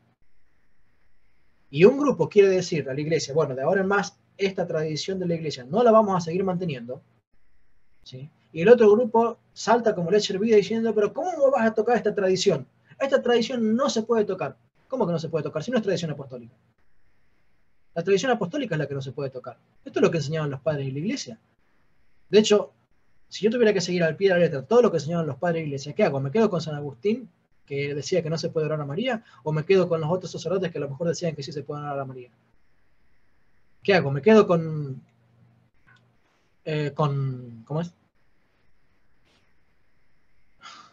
El autor de Historia Eclesiástica, Eusebio de Cesarea, que condenaba a la hermana de Constantino o a la madre de Constantino, no me acuerdo cuál de las dos, que tenía una cruz, una imagen de Cristo crucificado, como la que tengo yo acá atrás, y decía que los que hacían eso eran paganos, porque obviamente había muchas iglesias católicas que no usaban imágenes. Sorpresa para muchos católicos que creen que el uso de imágenes es tradición apostólica. No, no es tradición apostólica. La veneración de los santos sí lo es. El uso de imágenes era un tema tremendamente discutido entre los primeros cristianos. Unos a favor de ella y otros condenándolo. Eso no es una disputa entre protestantes y católicos. Es una disputa de la Iglesia Católica de los primeros siglos, que después hubo un concilio en el siglo VII o VIII, creo que siglo VIII, el año 700 y pico, que dijo, bueno, deben ser usadas las imágenes. Entonces yo tengo que tener claro cuáles son las tradiciones apostólicas y cuáles no son las tradiciones apostólicas. Por eso, hay ciertas cosas que en la Iglesia Católica son opcionales y ciertas cosas que no son opcionales. Ciertas cosas que son precepto y mandamiento de la Iglesia Católica y ciertas cosas que no son precepto y mandamiento, son prácticas que pueden ser buenas, pero pudieron haber sido buenas en una época. ¿Sí? Una vez escuché a Frank Morera hablar del tema del uso de este velo largo que usan, no me acuerdo el nombre, que usan los sacerdotes, que es largo, que hoy es más corto, pero que antes era tremendamente largo, tan largo como la cola del vestido de una virgen, de una mujer que se casa. ¿Vieron el tul de las mujeres que se casan, que antes era larguísimo y que tenía que tener niños que le alzaran? Bueno, ¿por qué existen en la iglesia los ayudantes que le sostienen el manto al sacerdote en la liturgia? Porque antes el copón no era una copita, ¿sí? El copón con la sangre de Cristo no era una copita, porque antes en la iglesia no se le daba del vino, del agua, de la sangre de Cristo, no se le daba solamente al sacerdote, se le daba a toda la iglesia. Entonces el copón era una copa enorme, así grandota, que el sacerdote la tenía que alzar, y esta vestimenta le hacía mucho peso y había provocado accidentes. Entonces, para evitar esos accidentes, ¿qué hizo la iglesia? Introdujo el uso de personas que sostuvieran el manto. Ahora, hoy la copita es así, pero quedó la tradición. Y el Novus Ordo dice, bueno, ya no es necesario eso. porque en su momento tuvo esto, y entonces los tradicionalistas de Hueso Colorado dicen, pero ¿cómo me vas a tocar el rito sagrado de agarrar y levantar el manto? Está bien, litúrgicamente es muy lindo, representa que hay que tener cuidado con la sangre de Cristo para que no se caiga, o sea, litúrgicamente y magisterialmente enseña una enseñanza, pero no es tradición apostólica. Fue introducido por la Iglesia. Lo mismo el uso de la patena, que es un tema que tantos católicos tradicionalistas agarran y se rasgan las vestiduras cuando una iglesia no usa la patena. ¿Saben cómo se tomaba la Eucaristía durante los primeros 600 años? En la mano. La Eucaristía se recibía en la mano. La patena era la mano, y el catecismo de San Cirilo de Jerusalén del siglo IV, ¿sí? O sea, fíjense cuánto tiempo ya todavía pasaba sin que hubiera patena. Dice, harás una especie de patena con tu mano para recibir de forma lo más sagrada y reverencialmente posible a Cristo en tu mano. Entonces, los modernistas usan esto para decir, ves, hay que sacar la comunión en la boca. Yo participo de la comunión en la boca. Yo voy a una iglesia tradicionalista, por así decirlo. Y cuando no puedo ir a una iglesia tradicionalista y tengo que ir a una iglesia no sorda, voy a una iglesia donde me dan la comunión en la boca. Pero yo no puedo decir que es un blasfemo, un sacrílego, aquel que enseñe lo que hicieron los apóstoles, que daban la comunión en la mano. Porque es una tradición de la iglesia. ¿Sí? Entonces yo me tengo que pelear, y me voy a pelear con un modernista por otras cosas. ¿Por qué? Porque el modernista no quiere la comunión en la mano porque quiera restaurar la tradición apostólica. El modernista quiere la comunión en la mano porque quiere sacarle al concepto de transubstanciación de la Eucaristía para poder hacer una misa común con los protestantes. Esa es la verdadera razón que subyace detrás del problema de la comunión en la mano. ¿Sí? No que se la tenga que llamar sacrílega o que se la tenga que llamar, no, porque no lo hay, porque estaría llamando sacrílego a Pedro o a Pablo. Sino por una cuestión de que quieren eliminar todos aquellos rasgos de santificación, consagración, que realmente enseñan a los presentes en la liturgia de la misa que el que está siendo elevado allí y presentado es el mismo Cristo que está descendiendo en cuerpo y sangre. Ese es el problema que subyace realmente detrás de esto de las tradiciones. Entonces, ¿por qué es tan importante este tema de la tradición versus las tradiciones? Porque si no caemos en el problema de discutir por cosas que no las vamos a ganar. Porque andar a discutirle a un sacerdote que te dice, pero los apóstoles la iglesia durante 600 años celebró la Eucaristía con la comunión en la mano. ¿Cómo le vas a discutir eso? Te lo va a hacer pasar como que la iglesia está queriendo retornar a la tradición apostólica. Bueno, es cierto que la iglesia debería retornar en algunas cosas a la tradición apostólica. Yo estoy de acuerdo con eso. Pero ¿a qué precio? ¿O cuál es el motivo? Porque recordemos que en moral católica, un mal motivo puede contaminar un acto que de por sí es bueno. ¿Sí? Si yo ayudo a una persona con malas motivaciones, estoy cometiendo pecado. Porque tanto el acto como la motivación tienen que ser buenos para que para Dios sea agradable. Si no, se convierte en pecaminoso. Entonces, un acto que tiene pinta de ser bueno, como es volver a la tradición apostólica, comunión en la mano, bien, no. ¿Por qué? Porque están queriendo eliminar el concepto de la patena, están queriendo eliminar el concepto de la reverencia para recibir a Cristo, ¿sí? Y agarran y cada uno mete la mano en el copón, se reparten, por poco la tiran así para arriba para que la agarren como si fueran caramelos y todos a recogerla del piso. O sea, esa falta de reverencia que hay en algunos ritos, en algunas iglesias no sordo, es la que causa tanto escándalo y que está causando polarización en la iglesia católica y tanta división entre los que se aferran a la tradición, a las tradiciones, como si fueran tradición apostólica, y los que no les importa ni la tradición ni las tradiciones apostólicas, y lo único que quieren es unificar la misa con los protestantes, para hacer una única congregación donde no importa cuál es la enseñanza. Particularmente los modernistas no creen que Cristo sea Dios, entonces no les importa agarrar y decir que Cristo no está allí o que Cristo es Dios, y mucho menos creen en la transubstanciación.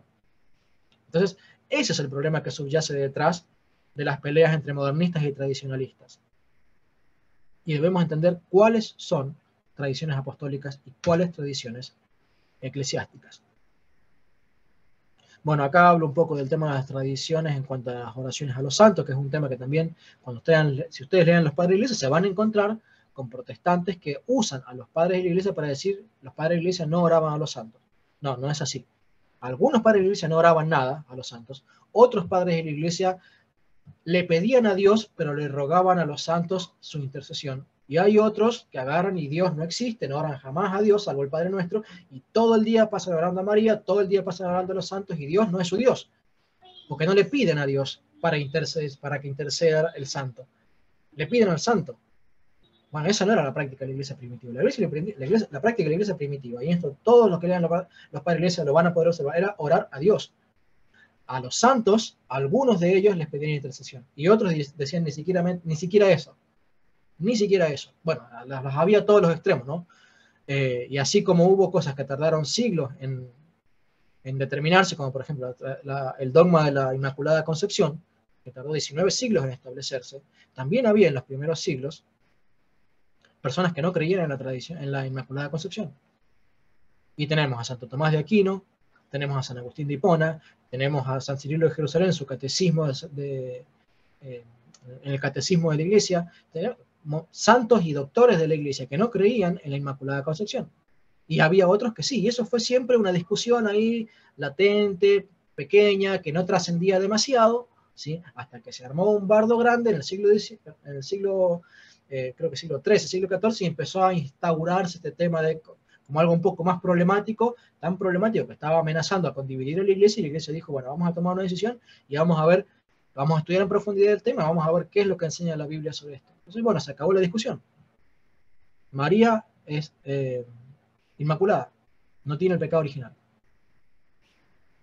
Pero bueno, nada, conocer la historia de las tradiciones y los padres de la Iglesia nos ayuda a saber con qué herramientas trabajar en una discusión con un protestante.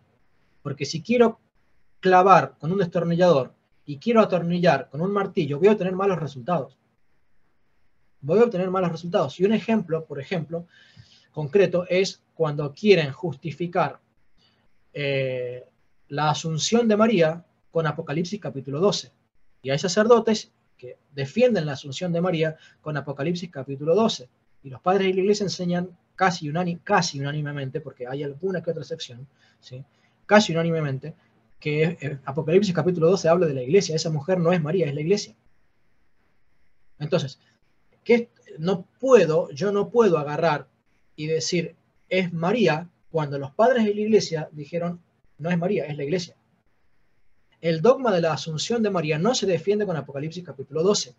Se defienden con los escritos de San Dionisio de Areopagita, y todos los padres de la Iglesia y todos los concilios que usaron los escritos de San Dionisio de Areopagita y otros más para creerle al relato de la asunción de María. Por eso digo, la herramienta correcta, la llave correcta, abre la puerta correcta. Si yo quiero meter una llave chiquita en una cerradura grande, no va a entrar, no voy a abrir esa puerta, y así voy a luchar contra un protestante y no vamos a llegar a ningún acuerdo, porque yo le voy a decir al protestante, no, porque mira, Apocalipsis capítulo 12 habla de la asunción de María, y el protestante me va a decir, no, los padres de la Iglesia enseñaban lo contrario. Por lo tanto, vos que te llenás la boca hablando de los padres de la Iglesia y me venís a decir que la asunción de María está en la Biblia. No, no está en la Biblia. O por lo menos no en Apocalipsis capítulo 12. Yo no conozco si hay algún otro pasaje. Yo creo en la asunción de María porque el testimonio de San Dionisio de Areopagita y de los padres de la Iglesia, que son santos y doctores de la Iglesia, y enseñaron que ese testimonio de San Dionisio de Areopagita es vital.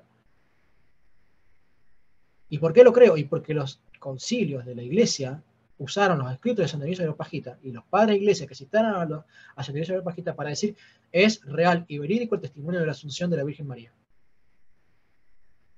La herramienta correcta es lo que necesitamos conocer para saber cómo luchar y cómo batallar contra los protestantes. Porque si no, cometo el error de darle al protestante ocasión de que se burle de la interpretación católica. ¿Sí? Ustedes, acá atrás tengo 5 libros que se llaman La Catena Áurea. No es La Catena Áurea, es en el comentario de los padres de la Iglesia al libro de Apocalipsis. Hay un video, después les pido que los busquen, de un apologista católico que no es tradicionalista, pero que sí lucha contra el modernismo. Se llama Rodrigo Andrés Calvo Bernal. Él hizo un video porque él se compró, yo no tengo los fondos para comprármelo, porque para que lo sepan, sale como $1000 la colección completa de los padres, del comentario de los padres de la Iglesia al Nuevo Testamento, a la Biblia entera.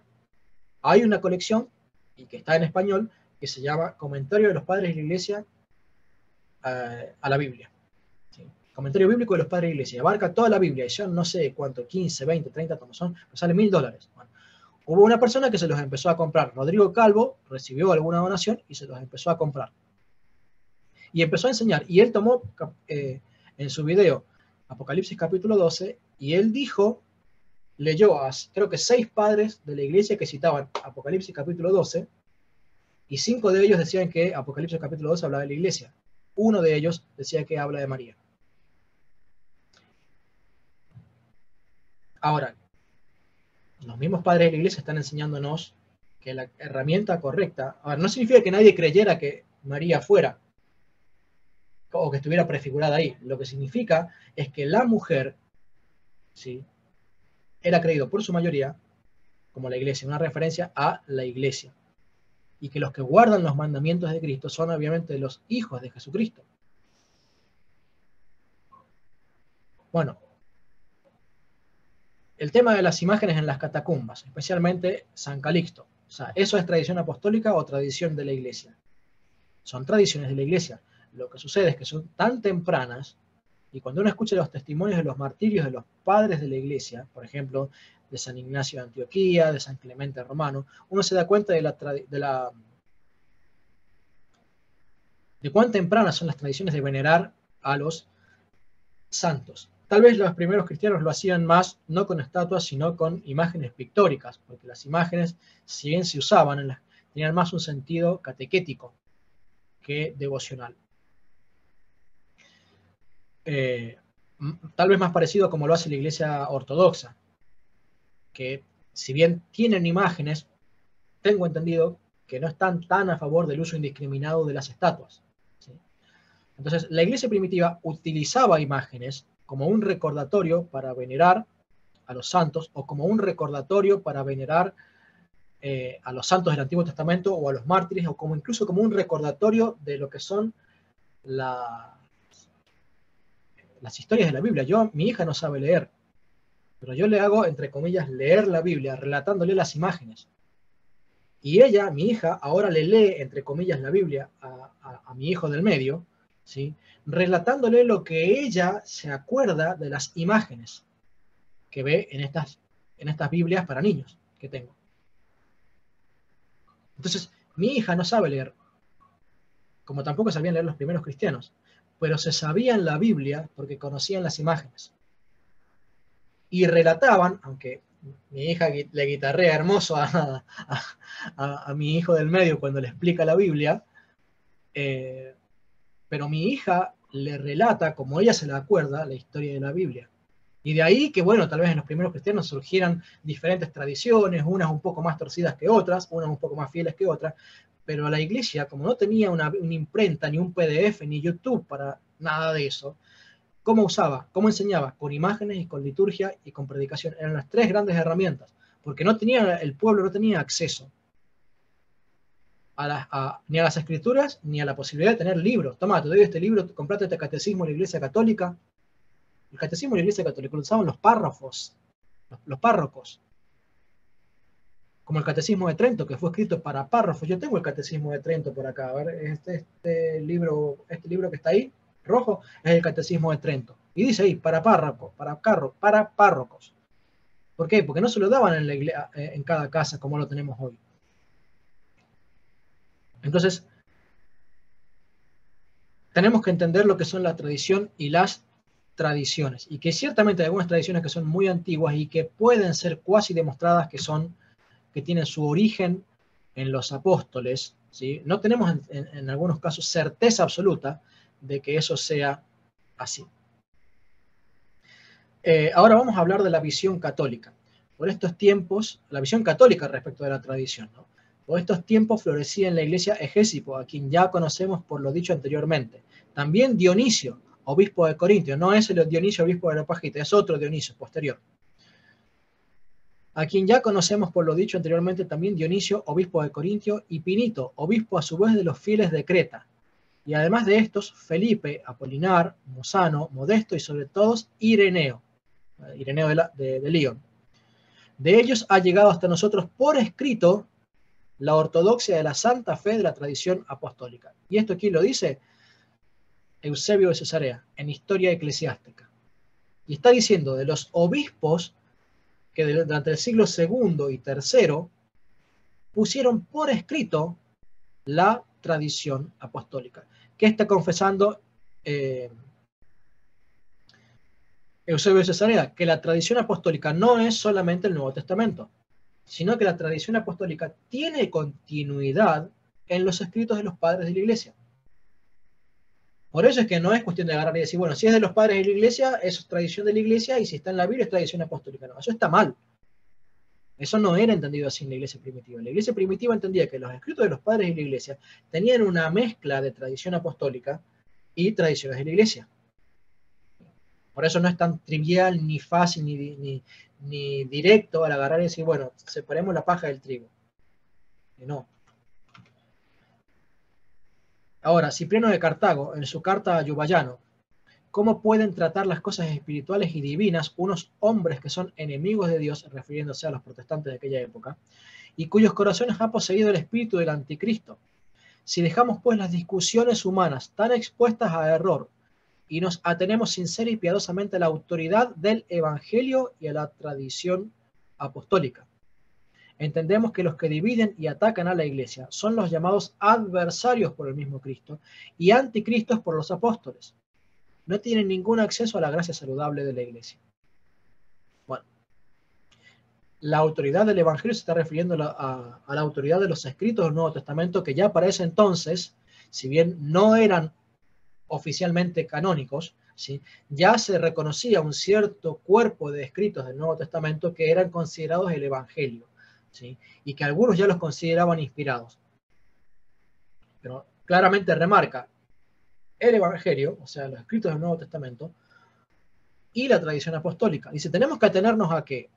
¿Al Nuevo Testamento? ¿A la Biblia? No, a la tradición apostólica y al Evangelio, a la enseñanza del Evangelio. ¿Por qué? Porque los que no lo hacen, ¿quiénes son? Los que Cristo llama adversarios y los apóstoles llaman anticristos. No les llamaban cristianos. A pesar de que estos grupos se llamaban a sí mismos cristianos, los apóstoles y Cristo no les llamaban cristianos. Cristo les llamaba adversarios y como Cristo les llamaba anticristianos, los apóstoles les llamaron anticristos. Ahora, la misma carta 73, pero de otro volumen, una carta a Pompeyo, porque hay varios volúmenes de las cartas de San Cipriano de Cartago. Una es que se llama 73 y es una carta a Yubayano, y otro libro también tiene una carta 73 que es escrita a Pompeyo. Digo, aclaro esto porque se van a confundir.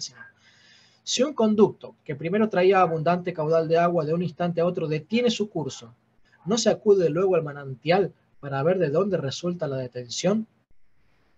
Si de haberse secado la vena de agua, o de haber parado la corriente por la rotura, u otro inconveniente de los caños, a fin de que, proviniendo del vicio de este último defecto, vuelto a repararse el encañado, surta al pueblo de agua con la misma abundancia que brotaba al manadero, esto mismo es justamente lo que deben hacer los sacerdotes del Señor, que velan por la observancia de sus mandamientos, subiendo hasta el origen de la divina, evangélica y apostólica tradición.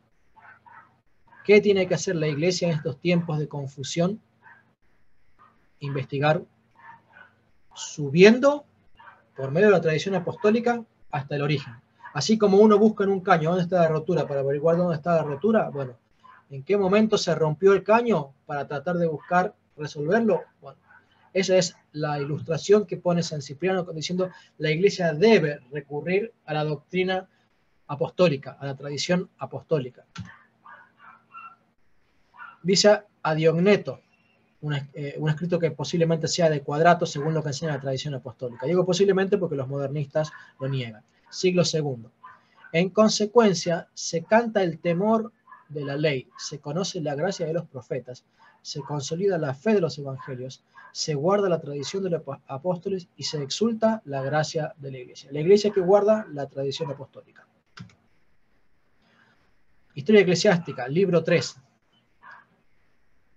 pero también la iglesia de Éfeso, por haberla fundado Pablo y porque en ella vivió Juan hasta los tiempos de Trajano, es un testigo veraz de la tradición de los apóstoles. Al ser conducido a través de Asia, bajo la vigilancia cuidadosísima de los guardianes, iba dando ánimos con sus charlas y exhortaciones a las iglesias de cada ciudad donde hacían parada. En primer lugar, los exhortaba que sobre todo se guardasen de las herejías, que precisamente por entonces comenzaban a pulular, y los excitaba a aferrarse sólidamente a la tradición de los apóstoles, que, por estar ya él a punto de sufrir martirio, creía necesario poner por escrito en gracia de la seguridad. ¿De quién está hablando?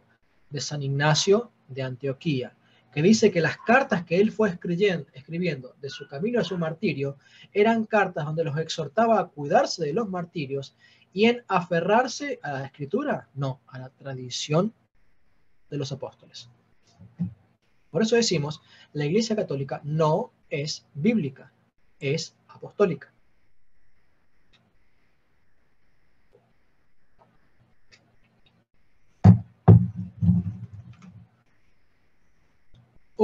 Y todo esto es sola fide. Y tenemos que empezar con sola fide. Ricardo, no llegamos. No llegamos. Dejemos 15 minutos para preguntas y este tema lo veremos la semana siguiente. Y yo después veo de hacerte una propuesta. Bueno, muchas gracias. Claro, sí, con gusto. Si alguien desea hacer alguna pregunta de lo que hoy expuso Leonardo, puede levantar el micrófono y hacerla. Tenemos unos Por favor, les voy a pedir que lo escriban en el chat a quienes quieren preguntar, porque si no, yo veo acá 3 o 4 personas, pero puede haber personas que levanten la mano. Ahí está. Los que no sepan levantar la mano, que lo escriban en el chat para que Ricardo pueda leer la pregunta, yo también. Sí, Pablo. Leonardo, una consulta. Porque Santo Tomás de Aquino, en un escrito, dice como que solo las manos ungidas pueden tocar la Sagrada Comunión. ¿Cómo se puede llevar esas dos, el tema de la tradición de esos 6 primeros siglos de la Iglesia, donde se recibía en la Sagrada Comunión en la mano, con los comentarios de Santo Tomás de Aquino? Bueno, la respuesta es en apariencia simple. Una cosa es el hecho consumado y otra cosa es el ideal.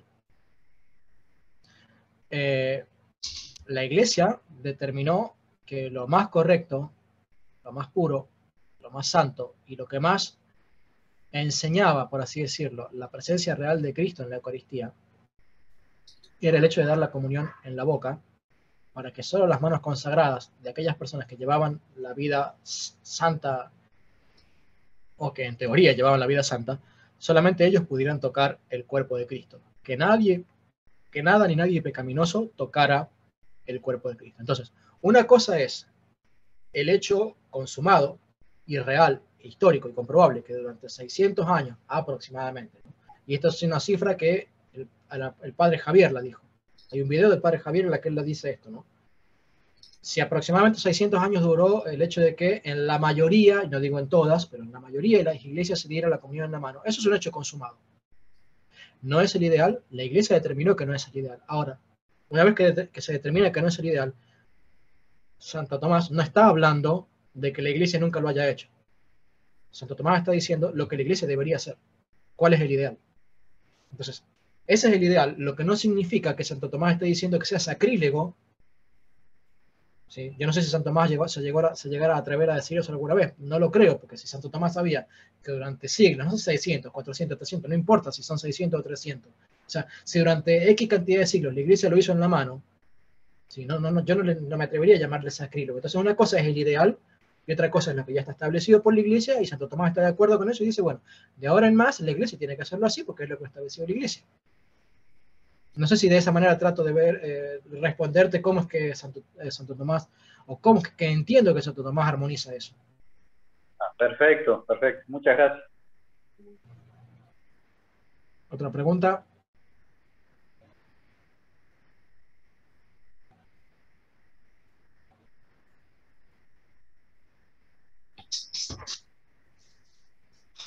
Bueno, no hay más preguntas. Aparentemente está todo claro, ha sido muy detallado, así que, a ver, Carla, ahí, Carla tiene una pregunta. Perdón. Bueno, antes que nada, gracias. La verdad es que lo escuchamos aquí pues esta clase aquí en la familia y nos ha sido de gran ayuda. Es providencial. Nada más le quisiera preguntar, él mencionó algunos libros de Bach, no sé, detalles, si va a quedar esto grabado o o nos podría repetir el nombre de un libro que mencionó, de la Bueno, editorial Bach. el libro se llama Pseudo Dionisio el Areopagita, Obras Completas. Es un PDF, si quieren se los puedo dar, yo lo tengo. Así como le adjunto el PDF de esta clase a Ricardo, les puedo adjuntar este otro. Es un libro difícil de leer porque es un libro escrito por un filósofo, y filósofo de alto vuelo. Pero bueno, van a encontrarse cosas muy católicas y cosas que hoy no las entenderíamos mucho, pero en las notas marginales, de hecho el título del libro se llama Pseudo Dionisio. ¿Sí? ¿Por qué? Porque desde la época de la Reforma, los protestantes empezaron a cuestionar a Dionisio porque era ultracatólico, y hubo muchos sacerdotes que ya décadas y siglos, un par de siglos después de Lutero, empezaron a sumarse a la oleada de juntémonos con los protestantes para determinar la doctrina, y empezaron a decir desde esa época que San Dionisio no era el Dionisio el Areopagita. Por eso le llaman pseudo. Y como eso le llaman pseudo a decenas, pero decenas de escritos de los padres de la iglesia que, como citan a San Dionisio como el original, dicen también las obras de Orígenes, estas son pseudo obras de Orígenes, también las obras de Clemente, también las obras y empiezan a decir que un montón de obras de los padres de la iglesia son pseudo, es decir, que no son originales. ¿Sí? ¿Por qué? Porque citan a San Dionisio como original. El problema es que el concilio donde se dictaminaron el dogma de la Asunción de María está basado en escritos de estos padres de la iglesia, que los modernistas dicen que son pseudo. Entonces, es o contradecir a los concilios o contradecir a los modernistas. No hay mucha alternativa. No sé si responde la pregunta. Sí. Quisiera sí, responder a Cristian Rossi. ¿Puede ser? Sí, Hace una pregunta muy interesante. Justamente hoy estaba viendo un video que habla sobre 1 Corintios 4:6. Dice, no se debe ir más allá de lo que está escrito. No, ese versículo no apoya la sola escritura, porque el versículo está hablando de la humildad de las personas. El versículo está hablando de no creerse más allá de lo que la Biblia dice que somos nosotros. El contexto del versículo no es que no debemos opinar más allá de la escritura. Volvemos a lo mismo. ¿Cuál era la escritura en esa época? Para cuando Pablo escribe 1 Corintios, ¿qué era escritura? El Antiguo Testamento. Entonces, yo no puedo opinar más allá del Antiguo Testamento, según ese versículo. No podría hablar del Nuevo Testamento, no podría interpretar el Antiguo Testamento, no podría interpretar el Nuevo Testamento, perdón. No podría dar un mensaje basado en el Nuevo Testamento porque hay un versículo que me prohíbe ir más allá de lo que está escrito.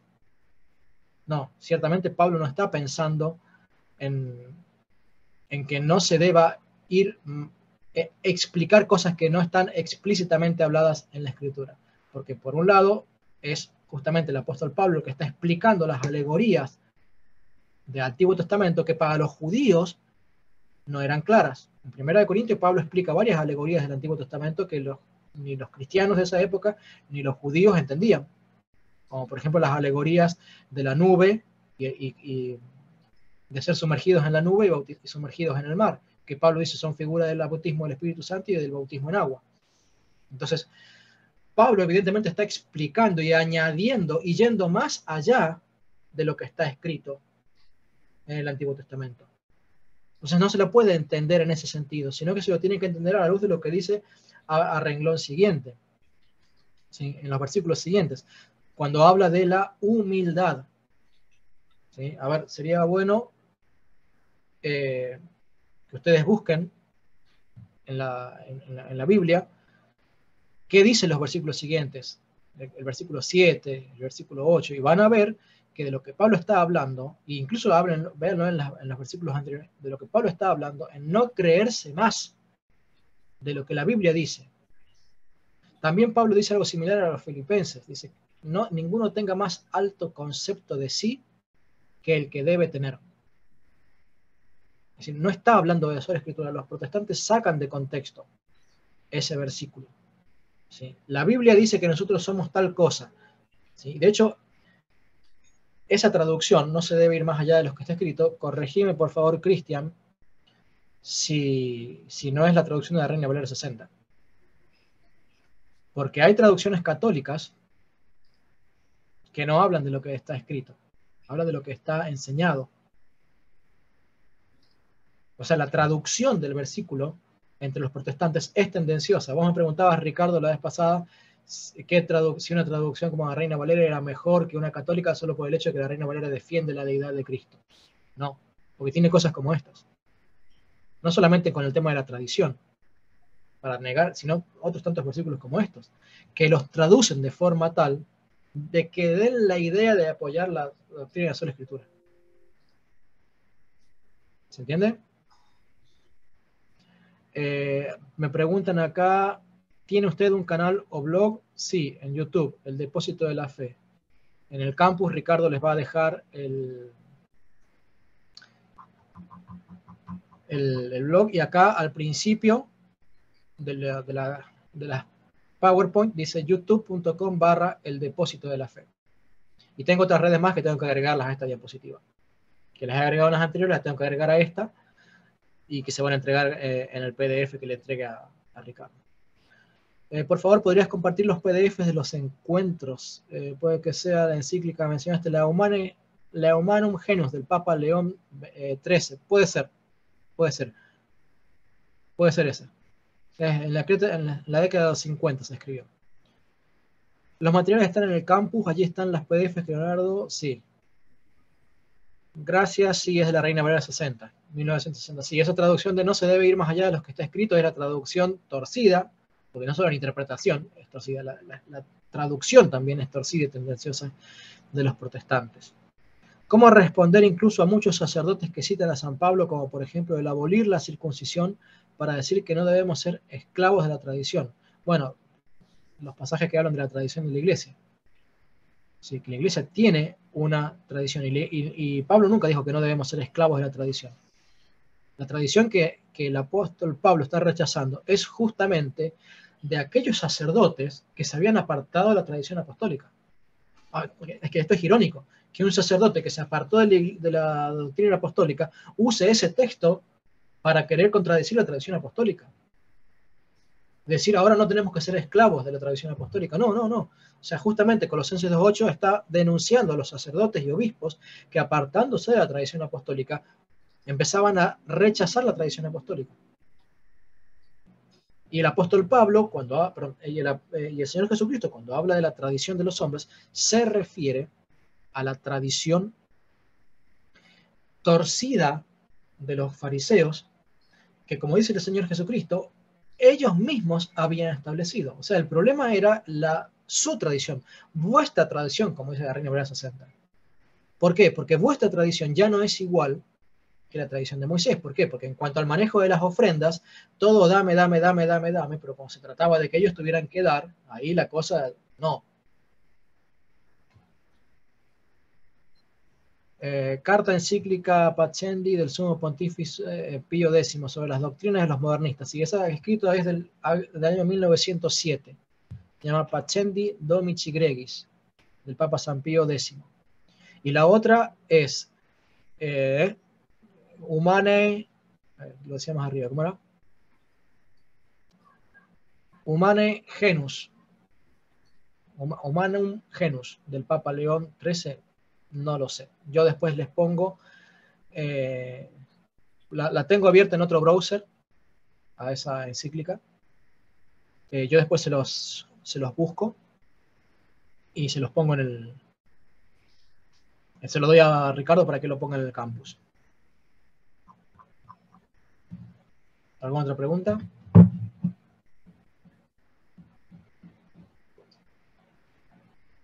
Bien, ahí estamos Leo, estamos llegando ya al final, así que bueno, muchas gracias a ti por compartir todos estos conocimientos y tanto estudio que te llevó bastante tiempo de lectura, de aprender, de razonamiento.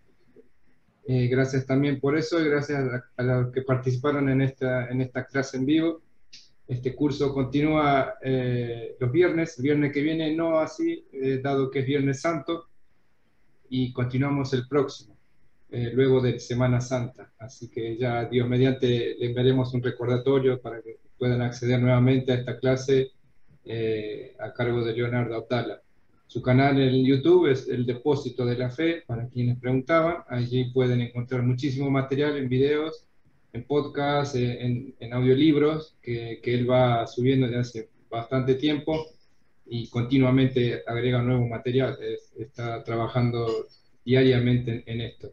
Así que los invito a hacer un Gloria, alabando y venerando a nuestra Santísima Trinidad, Dios Padre, Hijo y Espíritu Santo, uno y trino, y que bueno, puedan pasar una muy buena Semana Santa, el domingo, iniciando el Domingo de Ramos, y una muy buena Pascua también, recibiendo al Señor resucitado. Gloria al Padre, al Hijo y al Espíritu Santo. Como era en el principio, ahora y siempre, por los siglos de los siglos. Amén. Amén. En el nombre del Padre, del Hijo y del Espíritu Santo. Amén. Amén. Muchas gracias a todos y buenas tardes. Felices Pascuas. Dios les pague. Gracias. Dios bendiga a todos. Gracias. Gracias. Gracias. Gracias, Ricardo.